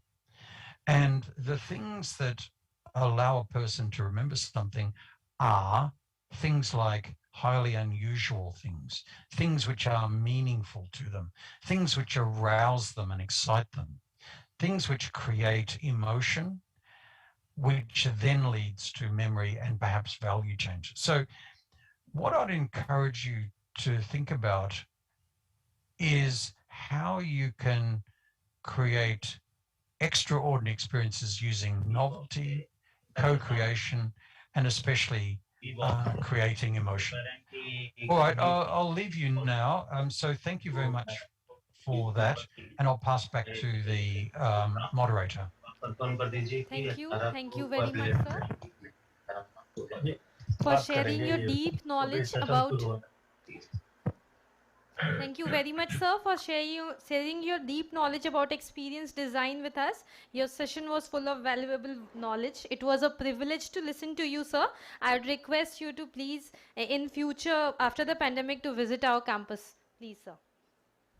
Thank you so much, sir. Once again, we are having a great opportunity to virtually meet with and listen to the highly esteemed Dr. Amrinder Pani sir, Joint Director and Head of Research Division, AIU, New Delhi, and also convener of this international conference, ICRIMR 2021. Dr. Amrinder Pani holds a Master of Arts and doctoral degree in education discipline from Punjab University, Chandigarh. He has worked in some of the apex level agencies in education like NCRT, Association of Indian Universities, and in some of the premier and reputed academic institutions like Punjab University, Chandigarh, Indira Gandhi National Open University, and so on. Dr. Pani has the distinct credit of designing and drafting the national guidelines of Anveshan, the National Student Research Convention, organized by Association of Indian Universities for identifying and training the young researchers in the country. He has delivered a number of extensive lectures in the area of globalization of higher education, teacher education, research methodology, and management of research in higher education institutions, research ecosystem, measurement and evaluation, etc. He represented Association of Indian Universities in Asian Regional Seminar and Meet of Senior Executives organized by European Commission in Kuala Lumpur, Malaysia. At present, he is the Joint Director and Director of Research Division of AIU. As Head of Research, he is charged with the responsibility of initiating, supervising and conducting research projects, designing student-centric programs, coordination and monitoring, organizing seminars, workshops and training programs, and bringing out publications on various emerging issues in higher education. Let us once again have the pleasure to listen to the knowledgeable words of Dr. Amrinder Pani. A huge round of applause, ladies and gentlemen, for Dr. Amrinder Pani, sir. Thank you. Thank you, Priyanka. Thank you so much for such an elaborative introduction about mine. I hope I am audible. Yes, sir. Yes, sir, you are audible. So thank you so much. Indeed, it's a pleasure to be invited as a speaker in this international conference organized by RKDF University. As a matter of fact, Association of Indian University is a collaborative partner of this conference. Just let me provide a little background of the things. 2-3 points I'll be covering in my speech, basically by virtue of my position, by virtue of my own education and training in the field of social science research, and being a research methodologist. Rather, I'm a student of research methodology, still learning. And I, in fact, deliver talks on research methodology to the as a trainer of trainers. So we'll be talking about disciplinary, multidisciplinary research, recent trends and innovations, and why multidisciplinary research and all this knowledge parlance, all these things we'll be focusing a little bit. Before that, at the outset, I congratulate the RKD University and its Vice Chancellor, Dr. Suchitan Chatterjee, Dr. Nilukumari and the organizing team, including the registrar and the entire team. They deserve accolade, they deserve admiration and appreciation for choosing a theme of topical importance for deliberation in this important international conference. I believe the conference has a special significance as the knowledge society of 21st century essentially necessitates research and innovation to play a vital and a catalytic role for addressing some of the major challenges of our society facing today. I was listening to Professor Bora since morning. I was listening to Professor Noel Scott, wonderful ideas, very impactful ideas, practical ideas, and inspiring ideas. So the occasion is, of course, holds a special significance because we are here to deliberate on the recent innovations and trends of multidisciplinary research. And the conference again assumes a special importance and apt, and it's timely, especially when the new education policy rolled out by the government of India has placed a special emphasis on the holistic education and multidisciplinary research activities as enshrined in the NEP 2020 report document. The question before indulging into this area of deliberating into multidisciplinary research area, which is basically a scholastic area, I have a question. The question comes, why multidisciplinary research and what is it? Again, before addressing this issue, there is a dire need to develop an understanding about the research ecosystem of higher education as it prevails in our country. And we can have a comparative analysis of the research ecosystem in place in our country with that of the counterpart countries of the world. So let me now, just by virtue of my position dealing with the policy research, heading the policy research unit, as I told you, I'm charged with the responsibility of managing some of the most crucial policy aspects of the higher education systems by basically I'm charged with the responsibility of conducting policy research, assisting the Minister of HRD to devise the policies on higher education by providing them research-based policy inputs. So therefore, Association of Indian Universities is an apex representative body of the higher education system, higher education institutions of the country, assumes a very, very vital role. And we have been discharging this duty since the inception of Association of Indian Universities, which was established in 1925. So having said so, as I said, I am duty bound. I would also, I think the audience, the August gathering would like to know a little bit information about the research ecosystem of our country. Let me discuss a little bit about that.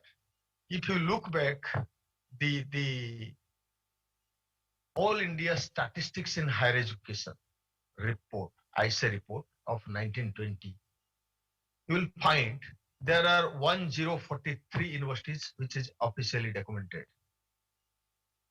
Let me reiterate, I'm speaking about the health of research in India and about the research ecosystem so far we have placed in India. So in total, as per the report, unofficially, we have around 1,100 universities. That includes central universities, state universities, private universities, deemed to be universities, and institutions of national importance. A special category of institutions like your All India Institute of Medical Science, Postgraduate Institute of Medical Research and Education, National or Indian Institute of Science Education and Research, ISER. There are a few others. So the total number as per the document, as per the record, is 1043, but unofficially, which is not documented, because every day the universities in our country, they are growing, increasing their number. So giving a precise data can only be possible in an unofficial mode rather than presenting it officially. So again, having said so, within these 1043 universities, one second.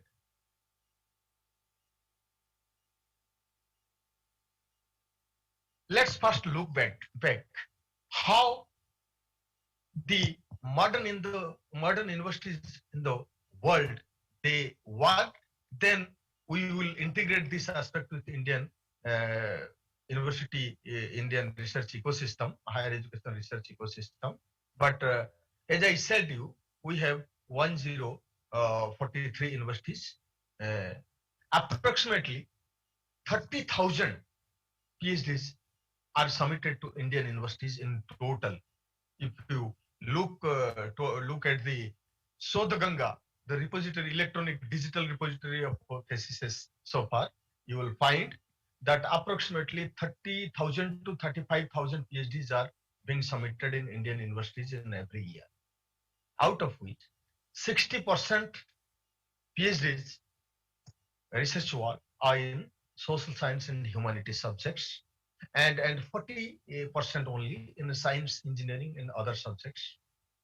And a glaring statistics I'm going to give you that will really keep you in a abysmal state. I hope Professor Noel Scott is also listening me, because I'm speaking about the health research ecosystem of India. So more than 76% of the funding of higher education are eaten away, consumed by the central institutions set up and governed and managed, funded by the central government. They are our institutions of apex institutions like IITs, IIMs, central universities, and other institutions established by the central government. There was a study conducted under my guidance only, my leadership, and that study revealed that more than 76% of the funding is consumed by these centralized institutions, and only 24% of the budget is being flowed to the state universities. And in contrary to this trend, the state universities provide more than 90%, more than 94% of the graduates, those who pass out from the state institutions, and the graduates passing out from the centralized institutions like central universities and other centralized institutions are minuscule only.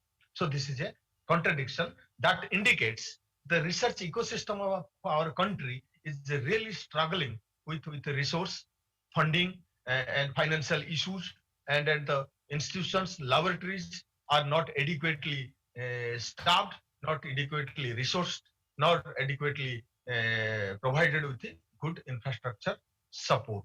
Then, if you look at the issues in research in India, let us not degenerate into the picking up only the negative aspects of the research, but we must introspect what are the issues, what are the shortfalls that is really making us lag behind in the research performance and the activities as compared to the other counterparts of the world. Number one, the researchers in India are reactive, they are not proactive, right? First, we establish a colony, we transfer the people there, people make their habitation there, and thereafter we think how their drainage water will pass through and how their community activities and other living amenities and facilities will be given. This is one of the small examples. In fact, we have very shortage of time. Otherwise, I would have really given you a very good account, a well-structured account on the research ecosystem. Anyway, one by one point, just I'm discussing with you. Number one, researchers in India, especially in the academic context, I'm telling you, they are reactive, not proactive. Then there is no lack of comprehensive research policy. We have National Health Mission, we have National Health Research Policy, and other agriculture policy. But unfortunately, we do not have a comprehensive national research policy. The third component is research is not a lucrative career option. Today, the young graduates, they are more interested to go after graduation to management, medical science, pharmacy, the programs, courses that will help them to easily fetch a job in the job market, rather than spending a longer time for doing master degree, PhD, getting into research, and therefore research is not a considered as a lucrative career option. Inadequate funding, resource constraints, I have already discussed. No, for the sake of brevity, I will not repeat. Shortage of the quality faculty and research team is the biggest problem ever we are facing. See, we are organizing the Vice Chancellor meetings at zonal level and annual general meeting of the Vice Chancellor. In every meeting, shortage of quality, competent and energetic faculty is an issue that is always highlighted by the Vice Chancellor. Misplaced priority. This point has a strong link with the point number 3, what I told you, that research is not a lucrative career option. And the second point was lack of comprehensive research policies.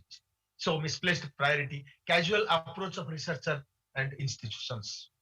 How the casual approaches are happening. The student, research scholar, who is supposed to enroll for PhD, comes to the guide.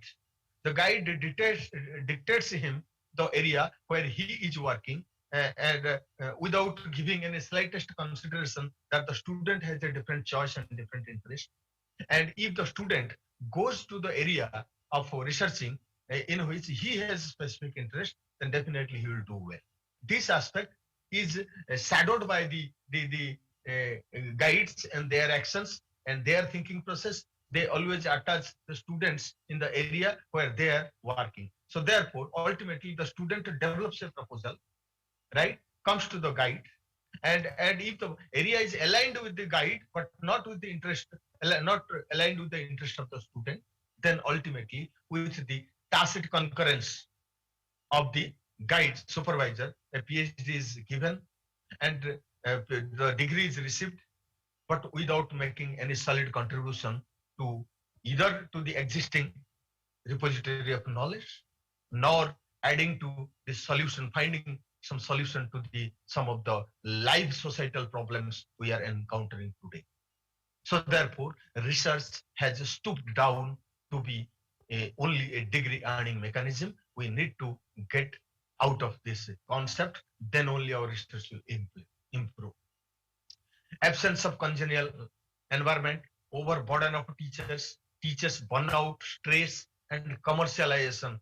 No immediate return in research and research commercialization. These are some of the things that they are really putting problems and hurdles before the quality of research in India. And if you look at the density of researcher, Russia has 58, USA has 79, UK has 79 for 10,000 working population. Russia has 58, USA has 79, UK has 79. China, the most important country with which we are competing, that has also got 18 people, 18 researchers among 10,000 working population. And so much so that a small country like Kenya is having 6, Chile having 7, Brazil having 14, but India, if you compare, merely 4 out of 10,000 working population, 4 researchers we find in our country. Then there are a lot of information, a lot of data regarding ecosystem of research, but I am not going to take much time because I realize the importance of time and we have already overshot more than half an hour. So total 250,000 full-time researchers working in India. I'm talking about the academic researcher.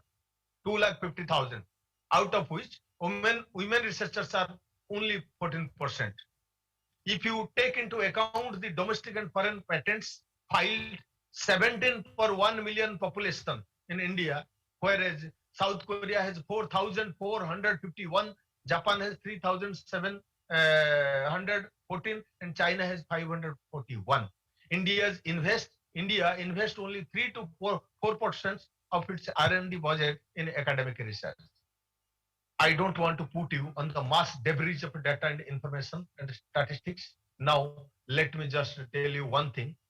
The concept of research ecosystem is incomplete unless we talk of breaking the silos, breaking the compartments of knowledge without losing sight of its original features and salient features of the disciplines.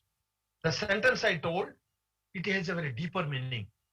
Number one, the ecosystem is incomplete unless we have a strong and inevitable link of the school sector, higher education sector, and the secondary education sector. Today, there is a grossly missing link. The products for higher education research we are bringing, their foundation is laid at the school level. If the quality of the school education is poor, not up to mark, then at the higher education apex level, at the apex level of the pyramid, we are not going to get good stuff, right? So therefore, the research ecosystem is incomplete without multidisciplinary research. See, the multidisciplinary research, the concept basically takes place when the faculty members from different disciplines, they work independently on a common problem or a research question to find a solution. The advantage to multidisciplinary research is that each aspect can be analyzed by a particular specialty, which is often necessary to answer the very complex research problems. Ladies and gentlemen, in fact, the Sustainable Development Goals has delineated about 17 Sustainable Development Goals. If you look at the report, Sustainable Development Goals document presented by the UNESCO. Out of 17 goals, the segment 4 of the 17 SDGs speaks about education, right? And education, there is absolutely no need to re-emphasize that education is a powerful tool for the transformation of the society, human being, living conditions, and everything. And since the human civilization, whatever the transformation we have witnessed, all are the results of the human inquisitiveness, research, spirit of inquiry, and innovation. So therefore, at the beginning, I congratulated the research, the team of the RKDF University for choosing this topic of theme of topical importance. Now, for a large period of time, our researchers were focusing on single disciplines. But of course, we have realized with the massive changes coming into the society, transformations, the higher education system across the globe is witnessing a massive transformation. Many changes has come to the society. If you look back the 4 industrial revolutions, the first industrial revolution, we learned how to use the steam for running a engine, right? Use of steam engine. Second industrial evolution, we learned the use of electricity to run an engine or to run our system. And third was the emergence of IT technology, digital technology. Fourth industrial revolution is speaking about artificial intelligence, robotics, Internet of Things, and many things, blockchain, and so many other things, as you know. So there is absolutely need for the researchers to go cross-cutting the disciplines. One example, best example I can give you, if we want sustainable development goal, our formal and conventional economy has to be shifted to the circular economy. Circular economy is a new and emerging concept. Now the world is moving towards. And at the helm of affairs, the crux of the thing is that in our present conventional economy, we are wasting so much of the things we are creating for daily needs. In the process of raw materials refining and finally getting a refined product, lots of industrial wastes are there occurring, and those industrial wastes not only goes waste, they are also creating havoc and hazardous impact for the environment. So therefore, we need an economy to recycle the things, use and reuse the things, and minimize the waste. How it is possible? The subject of engineering, subject of environment, social science subjects to increase the awareness and sensitivity among the public and people. There is a need to be in multidisciplinary research for looking into different aspects. System is same, but the collaboration has to take place. The collaborative research, multidisciplinary research, the concept has been very vaguely used. It is called as transdisciplinary research. It is called as interdisciplinary research. It's being very vaguely used, but in whole, in nutshell, interdisciplinary or multidisciplinary research is referred as the research that brings to the board of different disciplines working on a same research problem. Ladies and gentlemen, I'm very happy that RKDF University has taken a very good decision in choosing this topic of theme of topical importance. And let me tell you, university research today needs to be revisited. The wheels needs to be reinvented, and a research culture needs to be strengthened in our country. Our research publications, patents, and everything has to be increased. And there is ample empirical and research evidence that people, those who have gone abroad, they have produced more collaborative research papers as compared to the scholars living inside the India. I'm talking about the academic context, right? So therefore, today is the era of collaboration, cooperation, networking, without which we cannot proceed and we cannot navigate the challenges and create a counterbalance for them, the challenges especially we're facing in the society. Ladies and gentlemen, universities are the citadels of learning. Universities are the guardians of the socialistic and humanistic tradition of a nation. Therefore, they have been entrusted with this responsibility of creating knowledge, disseminating knowledge through research. And research has to be given an impetus. Then only we can bring back our old legacy of being the Jagat Guru of the world. And we have a major advantage with us, that is the demographic dividend. We have a large number of young, India is a young country with a massive youth population. There is absolutely need to identify and nurture their talent and capitalize the intellectual and human capital for the growth and development of the nation. Then only we can figure out in the world map as one of the developing, not developing as a developed nation. With these words, once again, congratulating all of you and thanking all of you for giving me this much time to share my ideas with you. I would like to conclude and I would like to rest my talk here. Thank you very much and Jai Hind, Namaskar. Thank you very much, sir. A great round of applause, ladies and gentlemen, for Dr. Amrinder Pani, sir, for sharing your profound knowledge with us. Your session was full of zeal and valuable information. In future, we will be looking for your guidance. I would also invite you in future to visit our campus, sir. Thank you, so sir. much, Priyanka. Thank you. It will be my pleasure. Thank you, sir.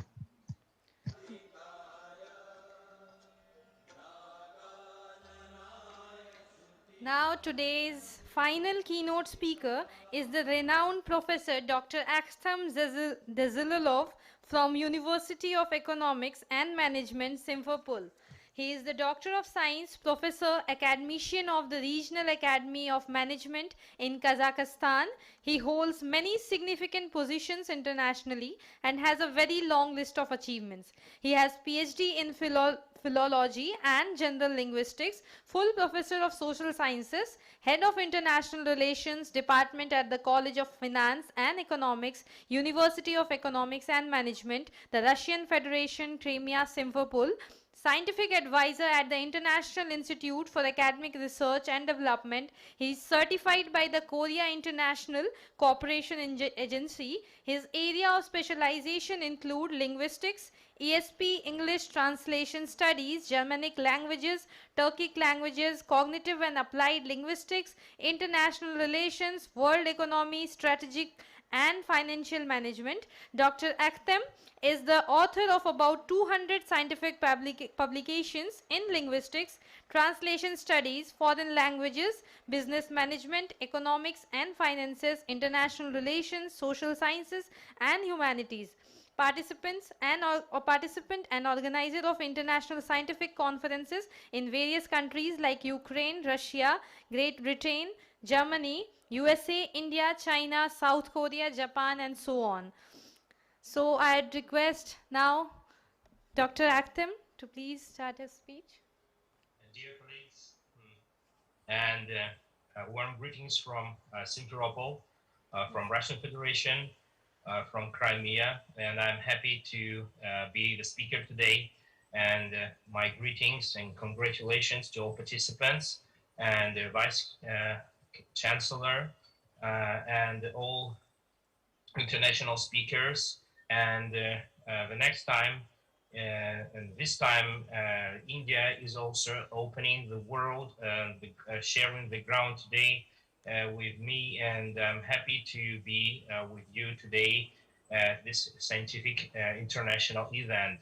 And of course, the previous speakers mentioned the importance of today's scientific event, the multidisciplinary research, and you know that today's scientific dimensions, they are in need of data and a good quality research and number of methods exploring different identities.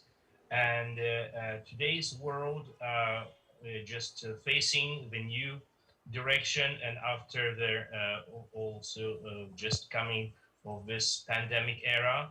And two ways, two tracks are important: the number of skills and number of communications, and artificial intelligence, and the importance of human needs and importance of people.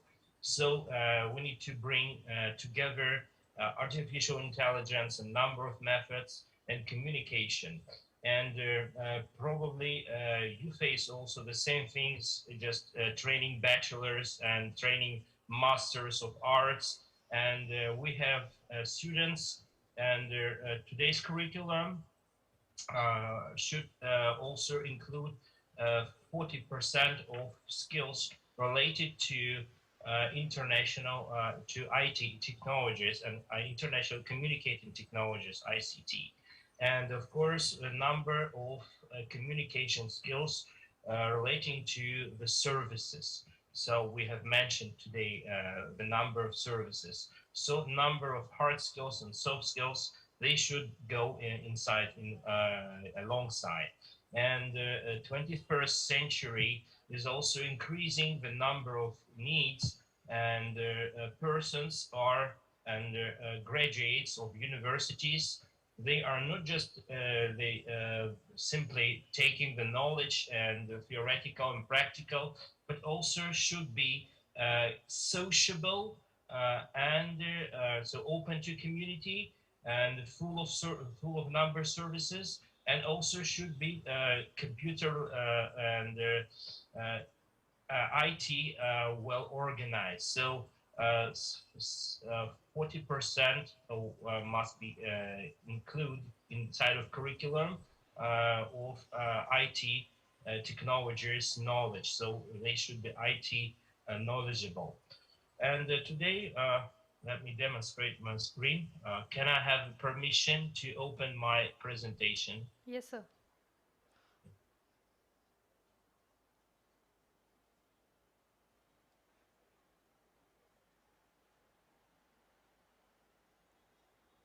One more time. So I'm still I still need to have the permission. So Please give the access. okay, thank you. Okay. Mm-hmm. So.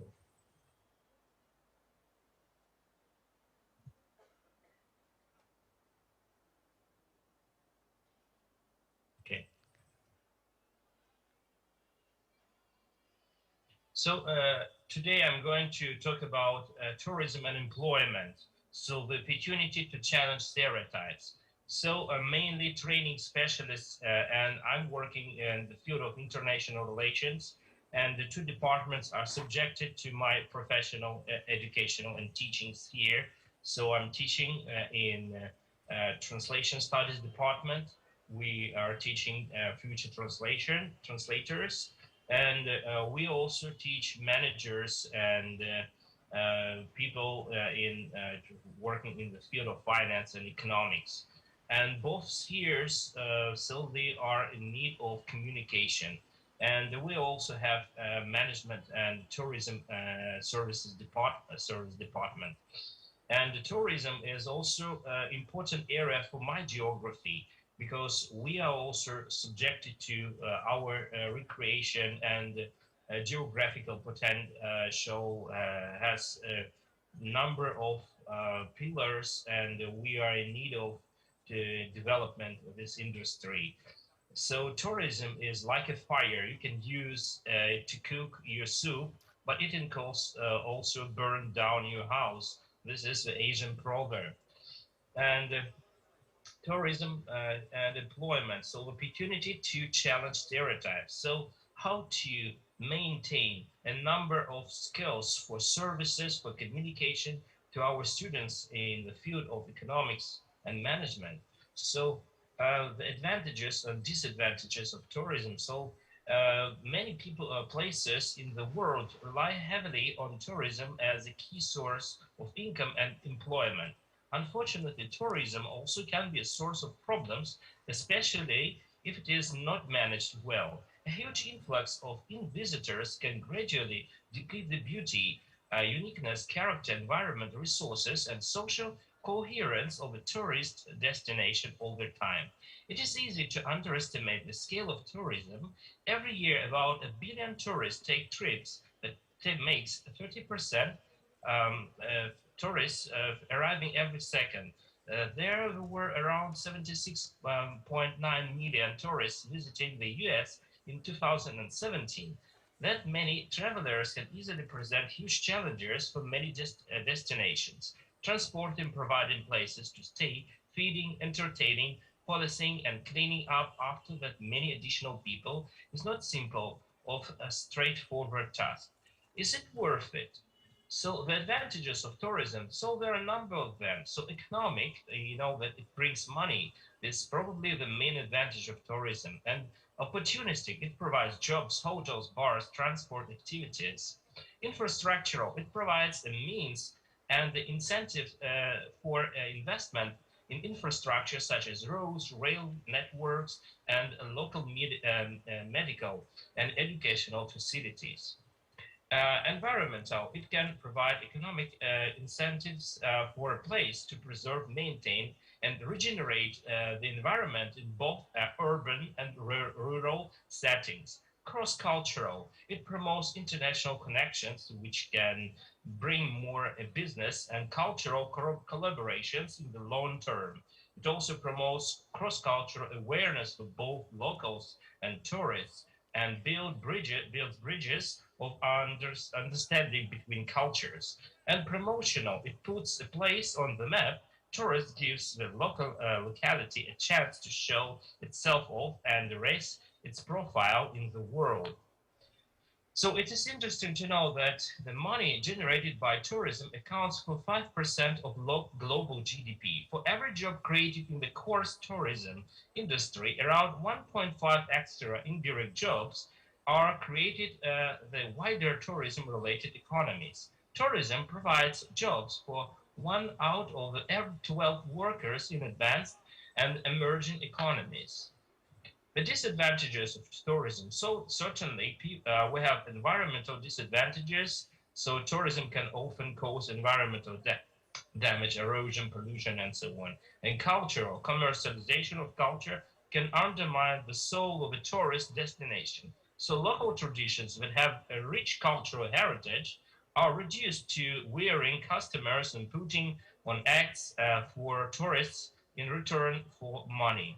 Culture clashes. Tourism often lack respect for local traditions and culture, refuse to follow local dress standards, get drunk in public, or behave rudely or inappropriately towards locals. Service economy. Although jobs are created by tourism, most are relatively low level, such as bar work, hotel service, restaurant serving, and so forth. These low-wage, low-skilled workers have little prospect for advancement or promotion. Seasonal fluctuations. So tourism jobs are quite commonly seasonal and insecure, with no extra benefits such as pensions, sick pay, or so on. Some areas can be updated with the visitors during busy times and then virtually deserted for many months. Imbalanced funding, so money can and being directed to tourist areas when it could be used more effectively elsewhere in the country. The locals who don't want to live in the specific tourist areas miss out and suffer related decline. So foreign poaching and tourism development. So next one is economic pros and cons of tourism. Tourism generated benefits. Tourism generated income can be hugely beneficial for private and public concerns. So it can provide employment opportunities for people who can work in tourism-related industries. Tourism promotes international connections, which can increase business opportunities. And detriment. So money can end up and being spent only on tourist areas while other places and industries suffer. Most tourism jobs are relatively low level and low skilled, and these jobs may have drastic seasonal fluctuations. attracted by opportunity, foreign companies being poaching business away from local businesses. The area may become dependent on tourist dollars and risk loss, damage as a result. So negative environmental impacts of tourism. So there are also a number of them. Although the money might be put in good use in preserving the environment, tourism does put burdens on natural resources and other promotes other consumption on and unfair allocations of resources in places. Then pollution, the huge numbers of people visit, they invariably burden the transportation system and contribute to pollution. So environmental damage, many tourism activities have negative ecological impacts. Snorkeling, hiking, and fishing all affect and deplete the local scenery. And ecotourism, oftentimes even environmentally savvy travelers have a negative impact by traveling to witness remote natural sites like rainforests and other dwindling and at-risk spots. Tourists often damage the things they came to see. So invasive organisms, as tourists can spread non-native species and decrease in human presence from many diverse geographical regions, has a detrimental effect on native plants and so on. So negative effects on human interaction with wildfire and so on. So environmental pros and cons of tourism, if managed properly, it can provide economic incentives for a place to preserve, maintain, and regenerate the local history, infrastructure, and environment. Ecotourism might promote environmental awareness and activism. And detriment. So tourism often causes environmental damage to both the local infrastructure and the flora, fauna, and historical sites and location. Tourism depletes natural resources, which can be dangerous in areas where resources are scarce. So the fact that television and tourism have made the whole world accessible has created the illusion that we enjoy intimate knowledge of other places, where when we barely scratch the surface. For the vast majority of the knowledge of Thailand or Sri Lanka, for example, acquired through tourism consists of little more than the whereabouts of the beach. So Martin Jacks uttered. So cultural benefits of tourism, of traveling. So the opportunity to challenge stereotypes can follow this statement. So when you visit another culture, you have the opportunity to be exposed to unfamiliar traditions and preserve perspectives and to gain a broader, more informed and kinder view of both the people and the places you encounter, as well as of humanity and the world in general. Preconceptions and stereotypes might be replaced by complexity, empathy, and first-hand knowledge. On the other hand, those that travel with a group of and don't interact with locals or merely visit tourist sites and never wander off the beaten path may not enjoy the benefit of all. So merely visiting a place is not enough to expose a person to culture. Learning about people takes effort. So cultural benefits of traveling and gaining cultural sensitivity. The important part of understanding a culture is getting to know its unique social manners and etiquette. Things that you think are normal or benign might be interpreted as offensive or vice versa. Wearing shoes indoors, showing skin and pointing with your index finger and making certain sounds might be considered rude in some places, so it's wise to do your research on the local customs and mores ahead of time. An authentic experience of culture, experiencing a community's tradition, rituals, festivals, celebrations, and rites can be a wonderful way to gain insight into a culture. When the local people get together to observe a tradition that has been performed for many generations, it is a great opportunity to understand the culture more deeply. However, in many touristed area places, you'll find traditional dance music and other rites performed merely for entertainment and profit. For example, when the stage for tourists, the Hawaiian lau, Spanish flamenco dances, and Balinese ceremonies may lose their original meaning, energy, and purpose. So cultural pros and cons of tourism benefits. So it promotes cross-cultural connections, appreciation, and understanding.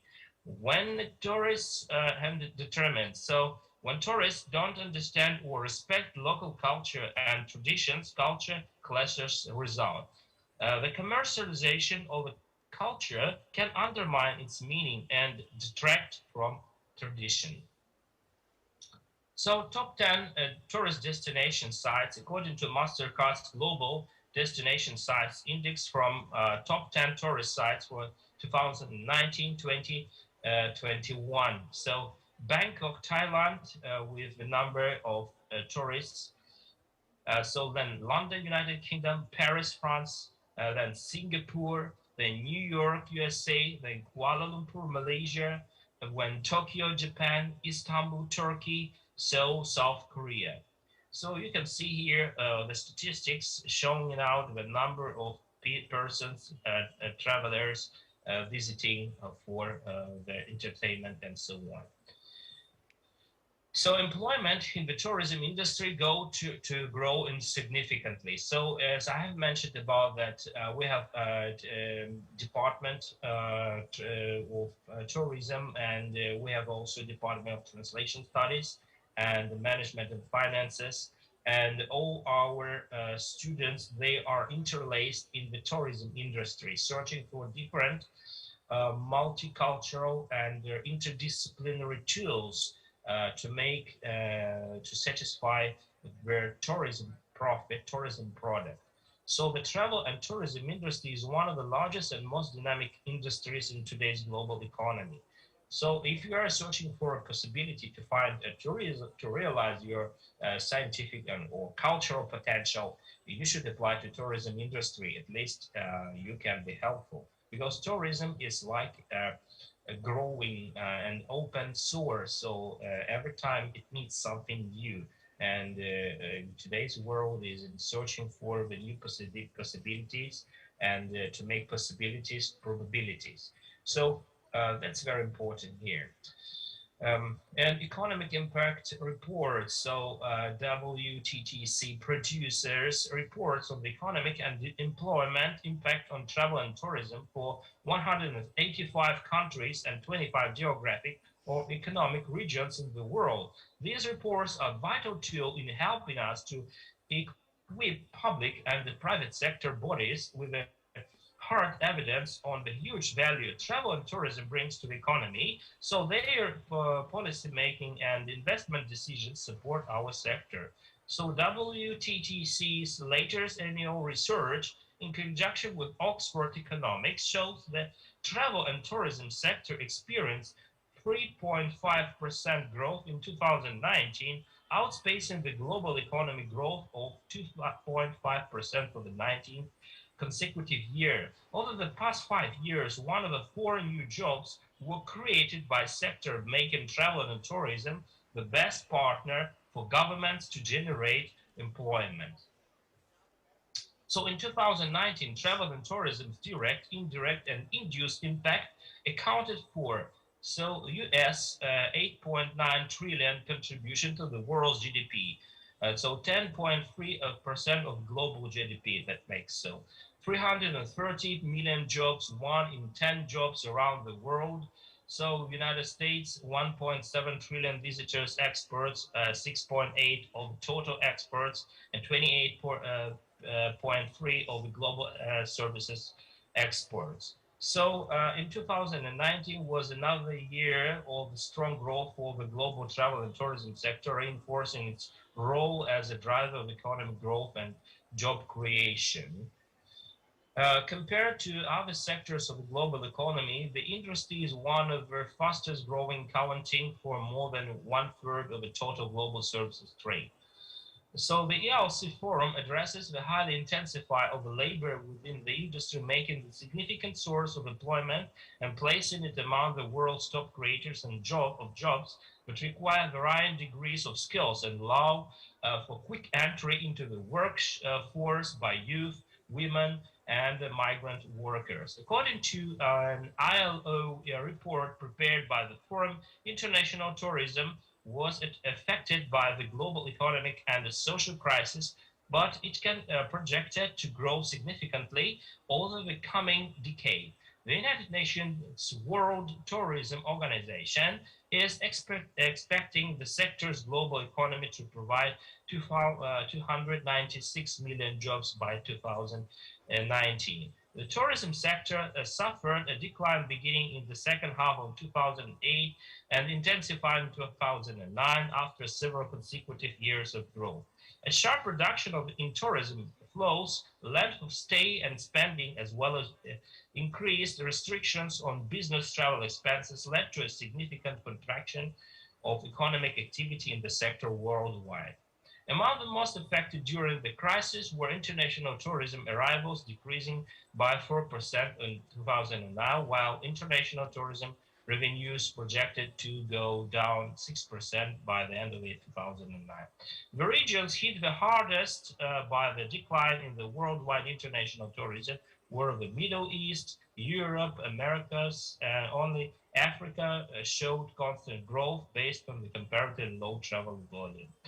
Despite the crisis, global employment in the tourism industry increased by about 1% between 2008 and 2009, the report says.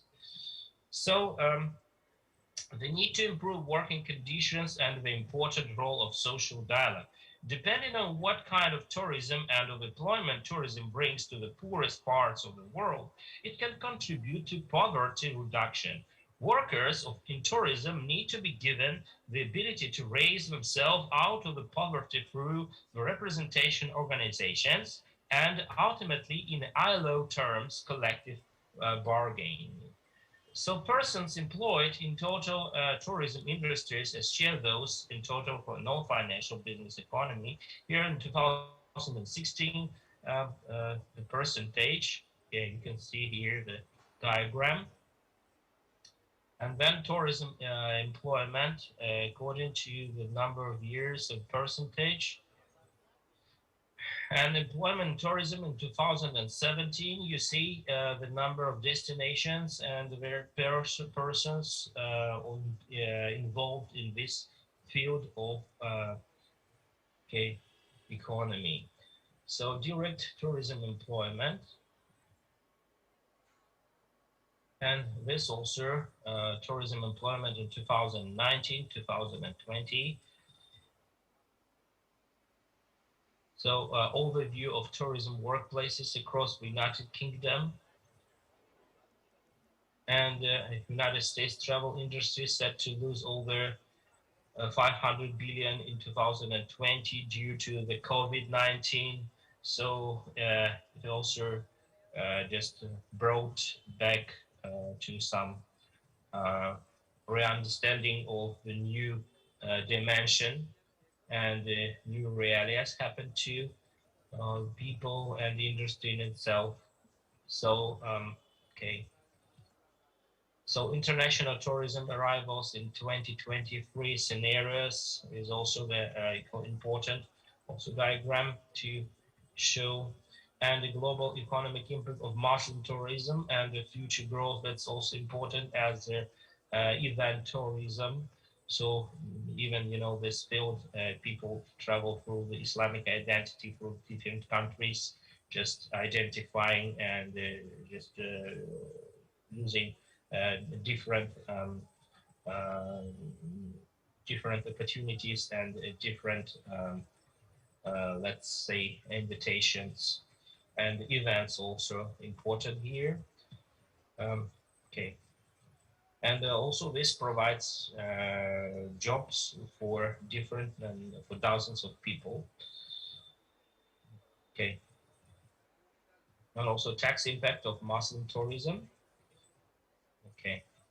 and total GCP on inbound master tourism in 2020 nominal. Okay, you can see the statistics here too. So yes, one of the previous speakers also mentioned about the rise of health and wellness. That's also important, and this number of tourism industries brings also the new line and the new direction. So people are trying to identify themselves, and they just want to understand deeply their processes and so on. So for different reasons, they travel to the countries as India or others in order to identify and understand in the world. So there's also yoga tourism and wellness and spa and so on. So Article 1.3 of the Statement of Commitment, tour operators initiatively, we are committed to developing, operating and marketing tourism in a sustainable manner. That is, all forms of tourism which make a positive contribution to the natural and cultural environment, which generate benefits for the host communities and which do not put at risk the future livelihood of local people. Sustainable means that the activity can go on for a long period of time. Sustainability means carrying capacity. It's about tourism carrying as the maximum number of people that can visit a tourist destination at the same time without damaging the physical, economic, social, cultural environment and without producing an unacceptable decrease in the quality of a visitor. The role of governments. So government was identified as the key to developing the tourism industry. To become an attractive destination for tourists, a localization requires the wide range of services, including infrastructure and effective destination marketing. Hotels and restaurants are also have a huge potential to reduce poverty in many parts of the world. Partnership between the private and the public sectors should be enhanced to ensure more effective coordination and benefits for local communities.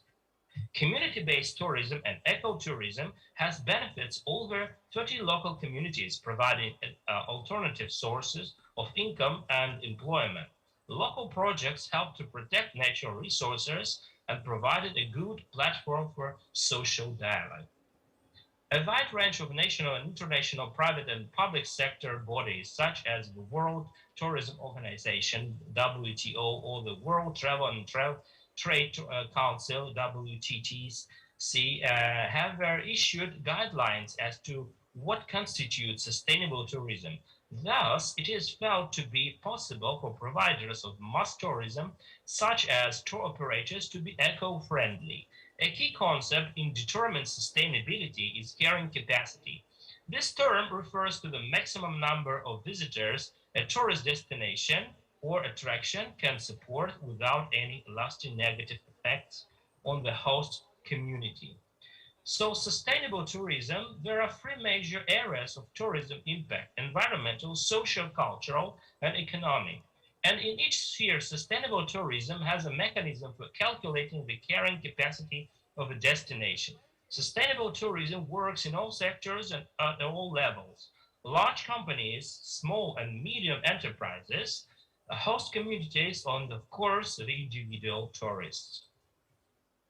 Sustainable tourism, and summing up my report, tourism development should use environmental resources in a way that maintains the essential ecological processes and helps to conserve a region's natural heritage and biodiversity, respects the social cultural authenticity of host communities and conserve their built and living cultural heritage, contribute to intercultural understanding and tolerance, ensure viable long-term economic activities which will in turn provide economic benefits to everybody, especially to local people, create stable employment and generate income-earning opportunities and social services for the host communities. So thank you for your kind attention. Hope you enjoyed, and I'm really happy to be with you in the Indian community. So India is a new dimension for countries, for European Union, for the Western Europe, for the Eastern Europe. So we are identifying ourselves, and we also put the names of scholars. I also just ordered to do this in my department, inside of bachelor works, inside of master's works, master thesis, and PhD thesis. So thank you for being with you today, and thank you for the invitation. I really hope to be physically among you next time. So, and I like also the slogan on your university, that education glorifies nation. It is really so. So without proper education, one can't be a person. So thank you very much, and you have some questions, you're welcome. Thank you very much, sir. A great round of applause, ladies and gentlemen, for Dr. Akhtam. And if you all have any question, you can ask. No. Thank you, sir. That was really an amazing session. Thank you for sharing your influential message. We are charmed by your soft fluency. It was really very nice to listen to you. I would also invite you in future to visit our campus, sir. Thank you very much. Thank you, sir. दिलों में विश्वास पैदा करता है, मन में कुछ आश पैदा करता है. मिट्टी की तो कुछ बात ही अलग है, ईश्वर तो पत्थरों में भी घास पैदा करता है. We are here at the end of our inaugural session. So now let's pay tribute to our nation. I would request you all to please stand at your place and pay a tribute to our nation by singing our national anthem.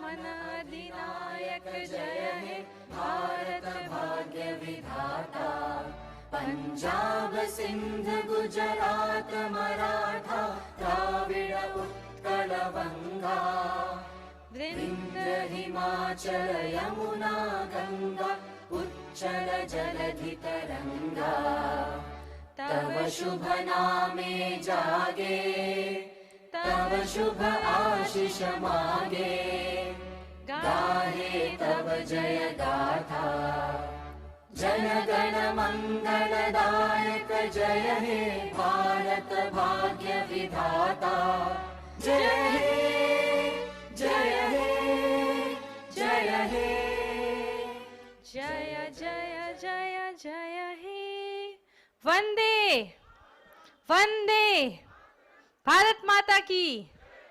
Thank you everyone. Now it's time for lunch. The technical session will begin after lunch, and before that there is an art gallery designed by our student outside. I would request you all to visit that place, and I would also request all the participants to give their PPTs to the respective coordinators of their department so that we can organize the technical session nicely. Thank you everyone.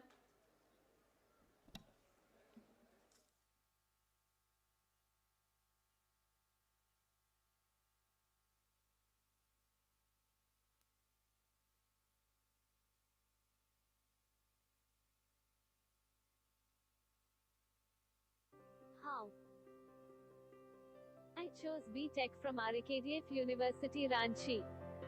Okay, so why you choose B.Tech? I think it's tough to get admission in B.Tech.